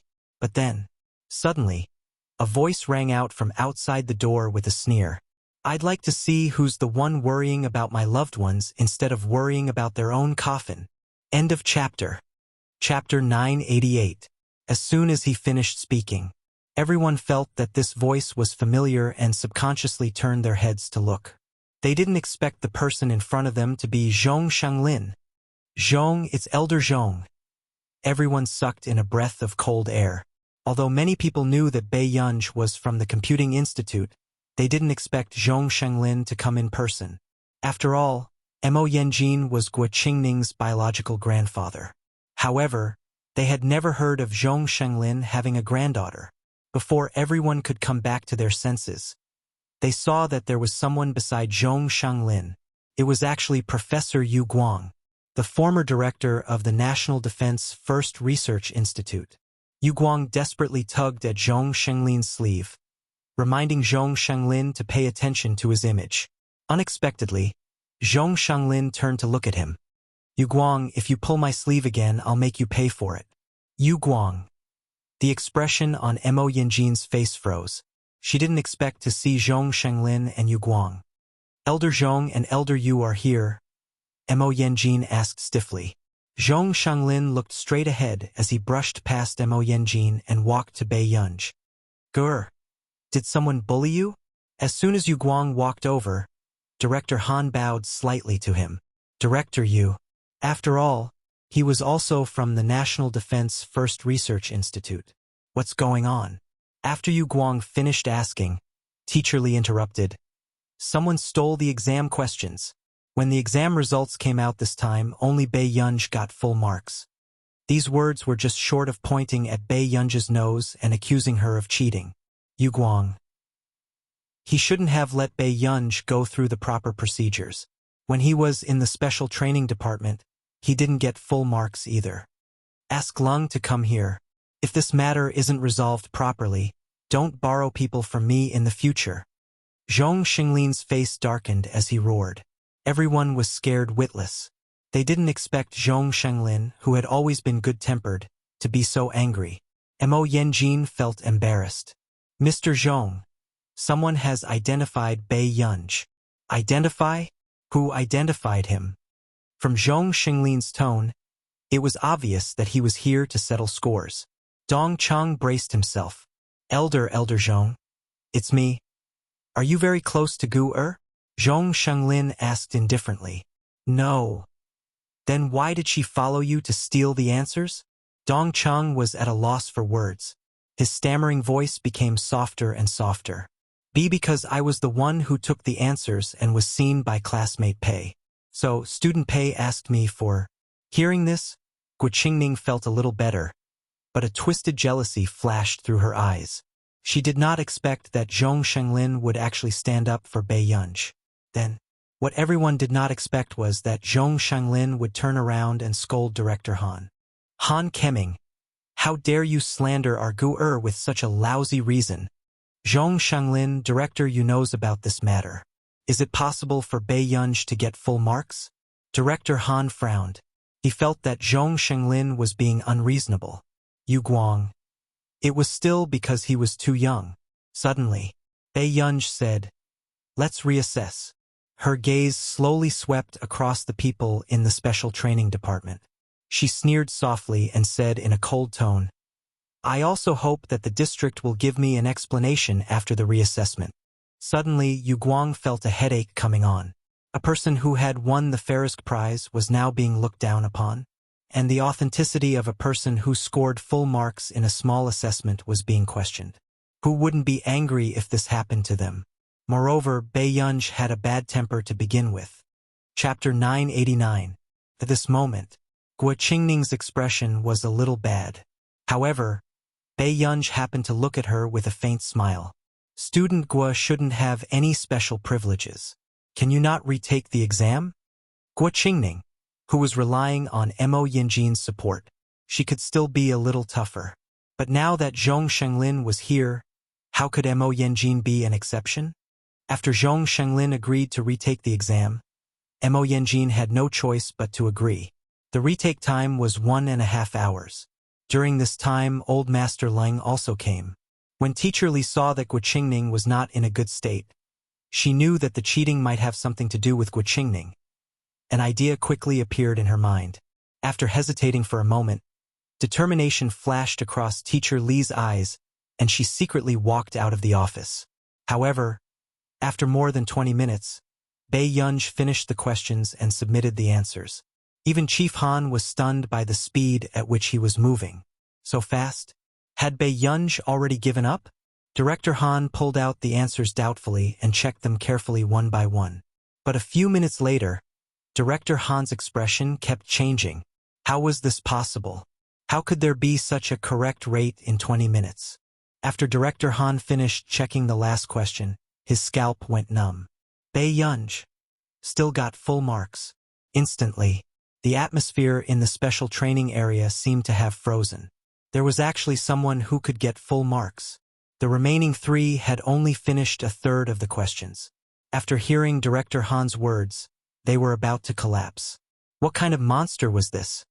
The youngest student in the special training class got a record-breaking full score in the exam? He Guying's mouth twitched as well. Thinking of how arrogant she was to teach Bei Yunj questions, she suddenly wanted to slap herself.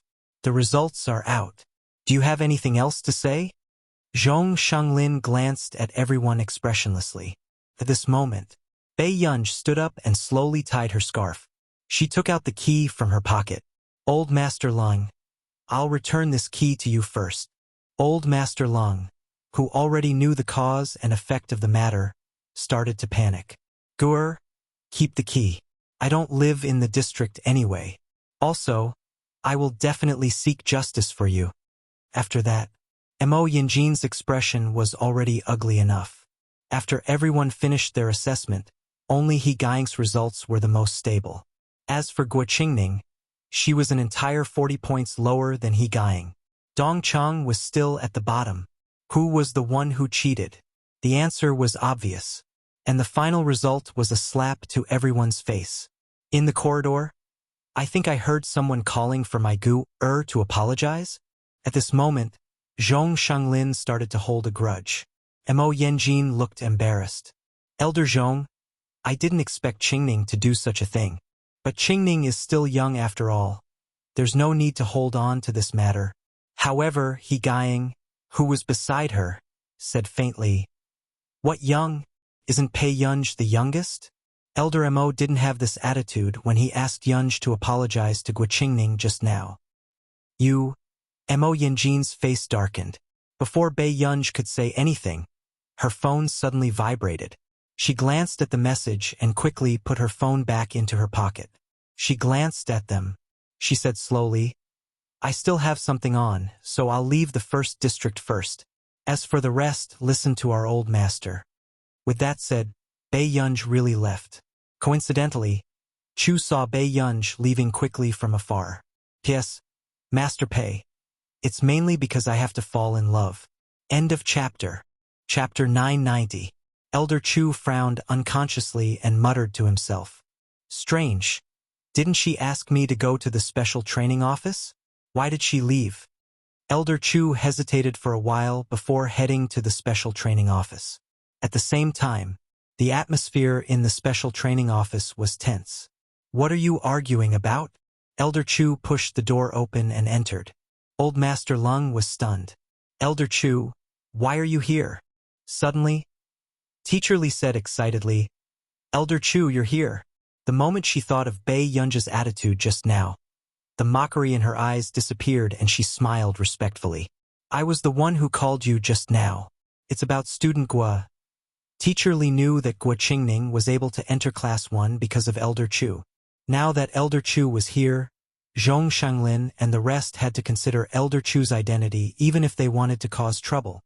Student Guo? Elder Chu frowned. Who is Student Guo? Instantly, Teacher Li's smile froze and she continued. Weren't you the one who arranged for Guo Qingning to enter Class 1 last time? Elder Chu immediately denied it. What nonsense are you talking about?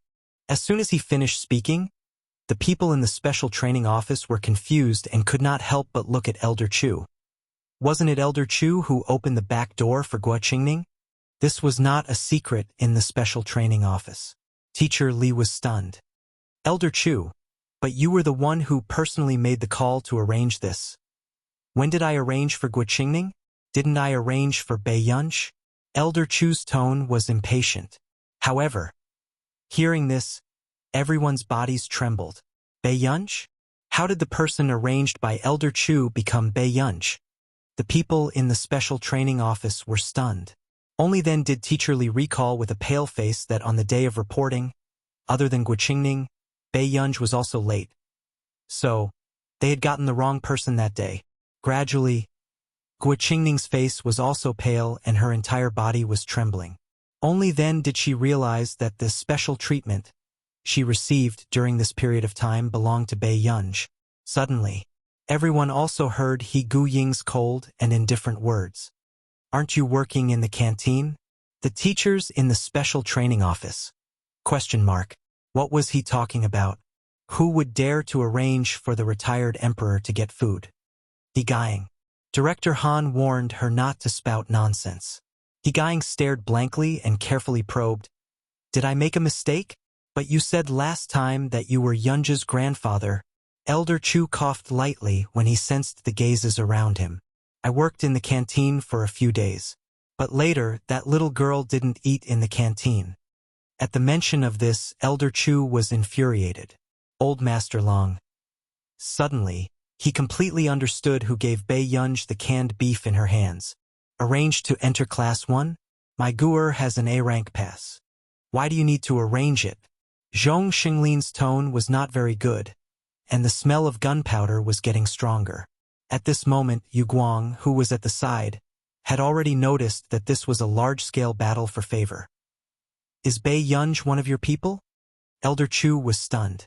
"But isn't she only in her 20s? Didn't the Institute of Computing only recruit graduate students and above? Besides, Bei Yunj looked like a bad student. Otherwise, he wouldn't have been so thick-skinned as to open the back door for Bei Yunj." Zhong Shanglin glanced at him, his attitude still cold. "I don't want to say anything else. But today, since my Guer was almost made the scapegoat, the district must give me an explanation. Otherwise, whoever wants to sign the laboratory contract can sign it." Chapter 991. Scapegoat? Elder Chu turned to look at Director Han. "What's going on? I asked you to take special care of her, and this is how you take care of her?" Director Han's face froze. Elder Chu's eyes were bright as he glanced at the others. His tone was a little cold. "So, who was Bei Yunj taking the blame for just now?" Instantly, Guo Qingning's face turned pale as she held Mo Yanjin's hand. "Grandpa, Elder Chu, this is my granddaughter's fault, but can you do me a favor?" Mo Yanjin gritted his teeth and immediately said, "I have a student who just joined the 191st laboratory. If the district needs him, I can ask him immediately and arrange for him to come back to work." As soon as he finished speaking, even the teachers of the special training department were stunned. It was the 191st laboratory in Continent K. That was a place where only the elites of various countries were qualified to be selected. "What's his name?" Director Han could not help but ask. Hearing this, Mo Yanjin heaved a sigh of relief and smiled. "Luo Yan." Everyone had an impression of this person. It was said that he was also very talented. They did not expect him to enter the 191st laboratory. Luo Yan is Qingning's senior brother. The two of them have always had a good relationship. He will definitely be willing to help. Mo Yanjin smiled. He was also certain that the district would not give up Luo Yan, who had already entered the 191st laboratory for Bei Yunj. Framing and cheating in the assessment. I will get someone to make an announcement about this. In the future, these two people will also be banned from all work in the district. Unexpectedly, Elder Chu's attitude was still firm as he said coldly. "Also, Mo Yanjin, you should know that framing others in a national assessment like this can be held accountable." Instantly, Mo Yanjin's expression changed. He did not expect that even if he mentioned Luo Yan, Elder Chu would not give him face. "Elder Chu, a talent like Luo Yan is exactly what our laboratory needs." Before Teacher Li could finish, Elder Chu's cold gaze shut her up. "Grandpa, I don't want to go to jail." Guo Qingning trembled and said helplessly, "On what basis? On what basis could they let her off so easily just because they thought that Bei Yunj cheated? In the end, it was her turn and she had to go to jail." Guo Qingning lowered her head, hiding the hatred in her eyes. Not long after, Director Han couldn't help but say, "Elder Chu, actually, Luo Yan is also on our invitation list." However, Luo Yan did not accept their invitation. After all, with Luo Yan's talent and potential, there were better choices. However, when Zhong Shanglin saw Director Han's attitude, He almost went berserk on the spot. Fortunately, Yu Guang quickly said, "It's better to listen to Elder Chu on this matter, Director Han." "Yes, yes. Listen to old Zhong." Old Master Lang nodded quickly.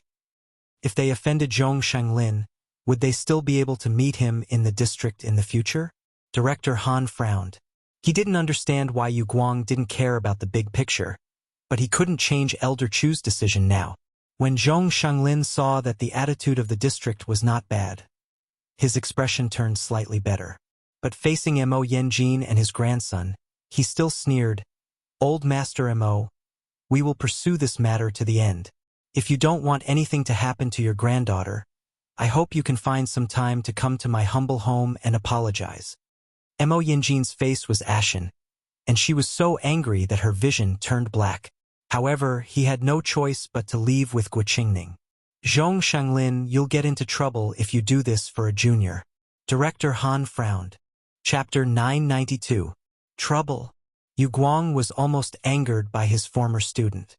He slammed the confidentiality agreement on the table. "Look at yourself first. What trouble did you almost cause?" Director Han was about to refute, but after seeing the big words on the agreement, he was stunned. Confidentiality agreement? Did he know something he shouldn't know? Why did he have to sign an agreement? "These are the conditions for entering the laboratory and the precautions. The special training department has to take care of everything." Yu Guang glanced at him and said expressionlessly. Director Han's body trembled. He stood up suddenly and asked in disbelief and excitement, "The winner of the Farisk Prize this year? She actually came to the laboratory?" This was not on the same level as Luo Yen. Elder Chu's hands trembled. "Are you talking about that super scientific research genius who is under special protection?" Even Elder Chu had heard of this name many times. She was not to be trifled with. "You flatter me." Zhong Shanglin smiled at him and said with a fake smile, "Our family has only won a few awards. We can't compare to the people who entered the 191st laboratory. This is a serious assessment for you. If she doesn't get special treatment and gets first place, you will say that she cheated." As soon as he finished speaking, Director Han and Elder Chu reacted not long after. "Bei Yunj is?" Director Han's body stiffened as if he had been struck by lightning. He had never thought that she was actually not even 20 years old. He had never thought that, with such an identity, she would actually participate in the laboratory assessment. Entering the laboratory, wasn't this overkill? Elder Chu's degree of shock was no less than Director Han's. He had always thought that Bei Yunj was a typical rich second generation who fooled around. In the end, reality played a big trick on him. This girl was actually the S-level special protection target? Guer usually has a good relationship with Captain Liu and Captain Tan, so she planned to come and help. Zhong Shanglin explained their doubts, but these words were more like a slap to their faces. It was burning and painful. "It's true that I didn't consider her special identity. Otherwise, I wouldn't have let Guer suffer here." At this moment, only then did Chief Han realize that he had almost given up for Luo Yen. No matter how talented Luo Yen was, he had never won any international awards. But it hadn't even been a year since he'd appeared out of nowhere, but he'd already been nominated for 2 international mega awards. Country R was racking their brains trying to poach him, but in the end, because of the discrimination of the guest's country, he was rejected in a high-profile manner at the award ceremony in Farisk. If it were someone else, would they have the guts to do this? Chief Han's face was stiff, and his mind was in a mess. At the district entrance, Bei Yunj kicked the snow around his feet and put his hands in his pockets lazily. The cold wind was still blowing in his ears, but his eyes kept glancing at the entrance of the district. As expected, in less than 5 minutes, a black Lincoln limousine suddenly stopped at the entrance. As soon as the car door was pushed open, the man's straight and ascetic long legs under his suit pants came into view. Soon, she saw the man's handsome and noble face. However, just as Bei Yunj was contemplating whether or not he should lure the man in first, a voice suddenly rang out. Suddenly, the girl's shy voice sounded from the door. Mister, what brings you here? Bei Yunj. It was better to get him home early so as not to attract bees and butterflies. End of chapter. Chapter 993. Bei Yunj had just walked forward when she heard the man's deep and magnetic voice.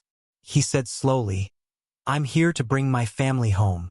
As soon as he finished speaking, the girl, who was originally full of joy, froze. Then, before she could react, she heard the man suddenly say unhurriedly, "Why are you standing so far away, Yunyun?" The girl followed Huashidu's gaze and turned around. She saw an unbelievably beautiful girl. Bei Yunj glanced at him leisurely and walked towards the door without saying a word. It seemed like she did not intend to talk to him. However, the corners of the man's lips curled up. His peach blossom eyes were half closed, and the curve of his smile was light and seductive. He gently held the girl's wrist with one hand. "You haven't packed your luggage and you're already leaving?" Bei Yunj finally reacted. She had not brought anything back on the way here. Why did she start to lose her mind when it came to Huashidu? "Assistant Sang, can you accompany me to get something?" Bei Yunj asked Assistant Sang, who was behind her. Assistant Sang's eyelids twitched. He did not expect to be implicated even when he was lying down. But fortunately, the man beside her let go of her hand and suppressed the low laughter in his voice. "Go with her to get it. Then, at the same time, ask around if there are any arrogant brats who are having ideas that they shouldn't." Before Bei Yunj could speak, the man said unhurriedly, "That way I can be at ease. Otherwise, I'll have raised you for nothing." Bei Yunj. However, along the way, Assistant Sang, who was following behind, was really paying attention to which member of the opposite sex took a few more glances at Bei Yunj. Bei Yunj's eyelids twitched, but she could not be bothered to say anything. She had been in the district for so long, but she did not know any members of the opposite sex, let alone get close to them. But when she was about to reach the southern district, suddenly, someone stopped Bei Yunj. "Student Pei, can I invite you to have dinner with me today?" Bei Yunj looked up and saw a delicate-looking boy with a red face and a bouquet of flowers in his hands. Trouble came as she wished. Before Bei Yunj could say anything, she saw Sang Su's eyes full of condemnation, as if he was accusing her. She turned around and asked the boy, "Do you know me?" Unexpectedly, the boy's neck turned red as he said agitatedly, "Classmate Pei, you're amazing. That night, I can't forget you again." No matter how he listened to it, his words didn't sound right. Bei Yunj. What a mess. Not long after, Bei Yunj realized that the boy was probably talking about her hacking the system on the first day of the special training class. "Sorry, I have to go home." Bei Yunj smiled lazily and said, "My brother is very strict at home." Meanwhile, the office. "President Hua, this medicine is—" Zhong Shanglin was stunned when he saw the logo on the medicine box. "Wasn't this logo exclusive to Luo Su from Continent K? I got someone to develop a new drug based on her physical condition." Huashidu handed Zhong Shanglin a business card. "Mr. Zhong, you can take this for testing first. If there's anything else, you can look for him." Zhong Shanglin looked at the plain white business card. There was only a simple name, address, and contact information printed on it. He could already confirm that this was developed by Luo Su. At this moment, Zhong Shanglin realized that the young president of the Hua group was even more complicated than he had imagined. Although Luo Su was famous in the medical field, he had always been in hiding. Almost no one could find him, not to mention asking him to help develop drugs. P.S. I've been dealing with the plagiarism issue for the past few days. The lawyer and editor project team have been working non-stop and are not in a good state. Sorry, but there will be an explanation today. It's been hard on the editor. Next, I will update properly and slowly make up for it. It's still a slow process. End of chapter. Chapter 994. Zhong Shanglin wanted to say something but hesitated. He looked at Huashidu for a while and spoke in a probing tone. "President Hua, why don't you give it to Guer yourself?" Zhong Shanglin also felt that the man in front of him, whose identity was a mystery, was very dangerous to Bei Yunj. The man's slender fingers, which were holding the cigarette, paused for a moment before he casually stuffed the cigarette back into the cigarette box. Elder Zhong, I can give the young lady whatever she likes. If she wants to know anything, I won't hide it from her. But since she has her own path, I'll accompany and protect her. There was only one girl in his heart. It would not be too much to spoil her. Huashidu's meaning was very obvious. If Bei Yunj did not intend to tell him, he would not deliberately ask.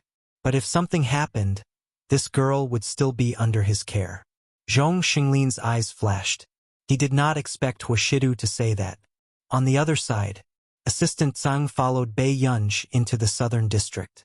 When he opened the door of room 102, his eyelids twitched. Initially, he had thought that with Miss Pei's background, she would definitely not be able to withstand the hardships in the district, especially when she was living in the same dormitory as others. But in the end, Bei Yunj's single room was comparable to a 5-star hotel. Others were suffering in the district, but was she here to visit incognito? There's only one suitcase. Bei Yunj pushed out a suitcase that was not full. Assistant Zhang quickly went to take it. But in the next moment, Bei Yunj dragged the suitcase away and suddenly asked lazily, Assistant Zhang, you won't really complain to my brother later, right? Assistant Zhang was stunned. He used silence to respond to Bei Yunj's true thoughts. Bei Yunj. He was really planning to complain about her. Bei Yunj glanced at him lazily and explained patiently, I don't know who he is either. Assistant Zhang nodded desperately and went to take Bei Yunj's luggage. Miss, let me take it.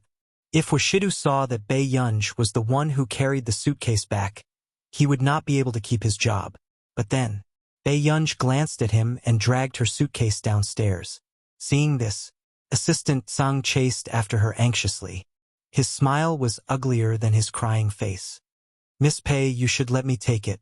Otherwise, I won't be able to answer to Master Du. How are you going to complain about me later? Bei Yunj asked lazily as she dragged her suitcase with one hand and gently put on her black mask with the other. Assistant Zhang. He could tell that Miss Pei was trying to drag him down with her. Assistant Zhang, think about it carefully. I still hold grudges. Bei Yunj's eyes curved into crescents as she threatened him in a casual tone. The corners of Assistant Zhang's mouth twitched. He could only bite the bullet and agree. Miss Pei, I'll listen to you. A short while later, when Bei Yunj walked to the door, she found Zhong Shanglin chatting with Huashidu. She raised her eyebrows. Elder Zhong. Zhong Shanglin glanced at Bei Yunj, who was walking over, and smiled. Gu-er, the matter has been resolved. Someone will come to apologize in a few days. The teachers in the special training department are also being investigated. Don't forget to come to the institute tomorrow. Bei Yunj nodded and replied, Okay. However, just as Bei Yunj finished chatting with Zhong Shenglin and walked towards Huashidu. Master Du, that's what I heard when I was over there. Bei Yunj looked up and saw Assistant Zhang complaining. He looked very loyal to Huashidu. End of chapter. Chapter 995. Then, the next moment, Zhang Su turned around and did not expect to see Bei Yunj looking at him with a faint smile. Just as Zhang Su was feeling guilty, Bei Yunj walked towards Huashidu. However, suddenly, an excited voice sounded not far away. Brother Hua. Bei Yunj subconsciously raised her eyebrows. In the blink of an eye, she saw a girl wearing a sheepskin coat with 2 ponytails waving at her. However, to Bei Yunj's surprise, when Jiwan was beside the girl. Are you here to look for your uncle? Huashidu glanced at the girl walking over and asked casually. Wei Huan was Huashidu's distant cousin. She had just entered high school and rarely saw her. Yes. Wei Huan nodded like she was pecking at rice. However, when she saw Bei Yunj beside Huashidu, she immediately became alert. Who are you? Huashidu had lived in the Wei family for a period of time. Wei Huan and Wen Juan had been neighbors for a long time, so Wei Huan had always felt that Wen Juan would be her cousin-in-law. But now, a beautiful girl suddenly appeared beside Huashidu. Wei Huan's mentality cracked. Miss Pei is here too? Wen Juan suddenly asked. Yes. Bei Yunj replied nonchalantly. Sister Wen, do you know her? Wei Huan grabbed Wen Juan's hand and was a little angry. How could she get along with her love rival? Miss Pei is very nice. When Jiwan nodded honestly, Wei Huan. At this moment, Huashidu glanced at them and was not interested in interrupting. He only said casually, "Let's go home." Everyone could tell that this sentence was directed at Bei Yunj. Pei Yunj smirked lazily and glanced at the fuming Wei Huan calmly. "Okay. Wait." Wei Huan suddenly called out to them. "Brother Hua, Sister One, and I didn't bring a chauffeur. Can we trouble you to give us a ride? Please." The girl blinked her bright black eyes and put her palms together sincerely. "Up to you." After Huashidu finished speaking, Sang Su went forward to open the door for them. "Brother Hua, get in the car first." Wei Huan specially squeezed beside Huashidu and giggled. After all, she knew in her heart that no matter how undisciplined the men of the Hua family looked, they still had the gentlemanly demeanor engraved in their bones since they were young. Ladies first was a must. Behind her back, Wei Huan was still hinting with her eyes for Wen Juan to quickly come to her side. Later, he would take the initiative to sit down. Unexpectedly, when Wei Huan turned around, she saw Wen Juan chatting with Bei Yunj. Wei Huan. In the car. Seeing that Wen Juan did not take the bait, Wei Huan could only follow her own thoughts and sit beside Huashidu. But after he calmed down for half a minute, Wei Huan's body froze and she unconsciously turned her head slowly. Sure enough, she met the man's lazy and indifferent eyes. The danger was self-evident. This cousin of hers would never spoil anyone.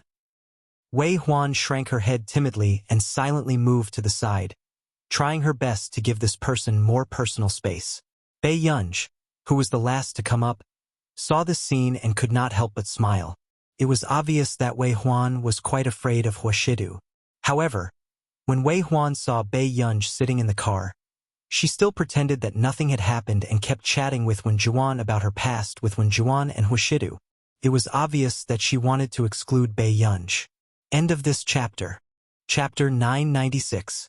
Bei Yunj leaned lazily and did not interrupt. Soon, Wen Juan also felt that Wei Huan was targeting Bei Yunj, so she did not continue the conversation. Wei Huan frowned. "Sister One, why aren't you talking to me anymore?" Suddenly, the man who had been silent all this while spoke casually. "Wei Huan, there's a seat next to Sang Su in front." Wei Huan immediately shut up. Instantly, the surroundings were silent. Wei Huan pursed her lips and felt wronged. Bei Yunj saw this scene. She smiled and suddenly sat beside Wei Huan. Her beautiful and flamboyant eyes were unbridled, and her eyes were clear and seductive. She smiled lazily and asked, "Little girl, do you want to change seats with me? It's quite cold today." Wei Huan's mind went blank. She did not understand what Bei Yunj meant. However, when she saw the empty seat next to Wen Juan, she instinctively nodded frantically and immediately walked to Wen Juan's side to sit down. But in the next moment, just as Wei Huan felt that she had escaped from the tiger's mouth, she looked up and saw that the person opposite her seemed to want to scratch the tiger's ear. "Brother, are you cold?" Bei Yunj asked as if there was no one else around. She sat close to the man, and the way her eyes were curved made people reluctant to say harsh words. Wei Huan chuckled. Her acting skills were clumsy. Did she really think that her cousin was an ordinary person? Huashidu had never shown mercy to women who took the initiative to approach him. Then, Wei Huan glanced at Huashidu and Wen Juan from time to time. As expected, the man glanced at her with his pale-colored eyes. His posture was lazy and noble, but he did not intend to pay attention to Bei Yunj. Bei Yunj could tell that it was because of Sang Su's complaint just now. She licked her lips and her eyes curved naturally. She touched the back of his hand with her cold hand. The girl's voice was lazy and seductive. "Brother, I'm so cold." Even when Juwan's eyelids twitched, she subconsciously looked at the vixen opposite her. Not to mention Huashidu, even when Juwan's heart softened when she heard this guy's voice. True enough, the man's fingertips moved. After touching the girl's cold hand, he reached out to hold it and took the initiative to ask, "How many are you wearing?" This scene almost caused the complacent expression on Wei Huan's face to freeze. Where did her cousin, who was not interested in women, go? Why did he have to care about this little demon? However, when Juan seemed to have expected this and did not even lift her eyes. 3 or 4. Bei Yunj saw that Huashidu took the initiative to talk to her, so she naturally reached into the man's coat. This scene caused Wei Huan's eyes to widen as his face flushed red. You, however, a certain someone in Pei Qian's heart didn't even blush as she hugged the man's tight waist. At this moment, what Wei Huan found the most unbelievable was that Huashidu actually acquiesced to this woman's actions. If it were anyone else, who would dare to reach their hand into Huashidu's clothes? This scene made Wen Juan's face burn. She had not expected Bei Yunj to be so bold. Big Brother's body is so warm. Bei Yunj took advantage of the fact that there were people around, and her hand even touched the man's tight abdominal muscles as if nothing had happened. The man glanced at her casually, his gaze full of warning. Bei Yunj. Bei Yunj put her hand down obediently. However, Wei Huan saw Bei Yunj rubbing her head against the man's neck restlessly and looking at her with a faint smile. Where did this vixen come from? You're tuning in to the Dreamy Chapters YouTube channel. We're so grateful for your support, and don't forget to subscribe to join us on this incredible journey through captivating stories. Your generosity through donations truly makes a world of difference, as it's the primary source of revenue that allows me to expand and enhance this channel for you. Thank you from the bottom of my heart for being a part of this adventure.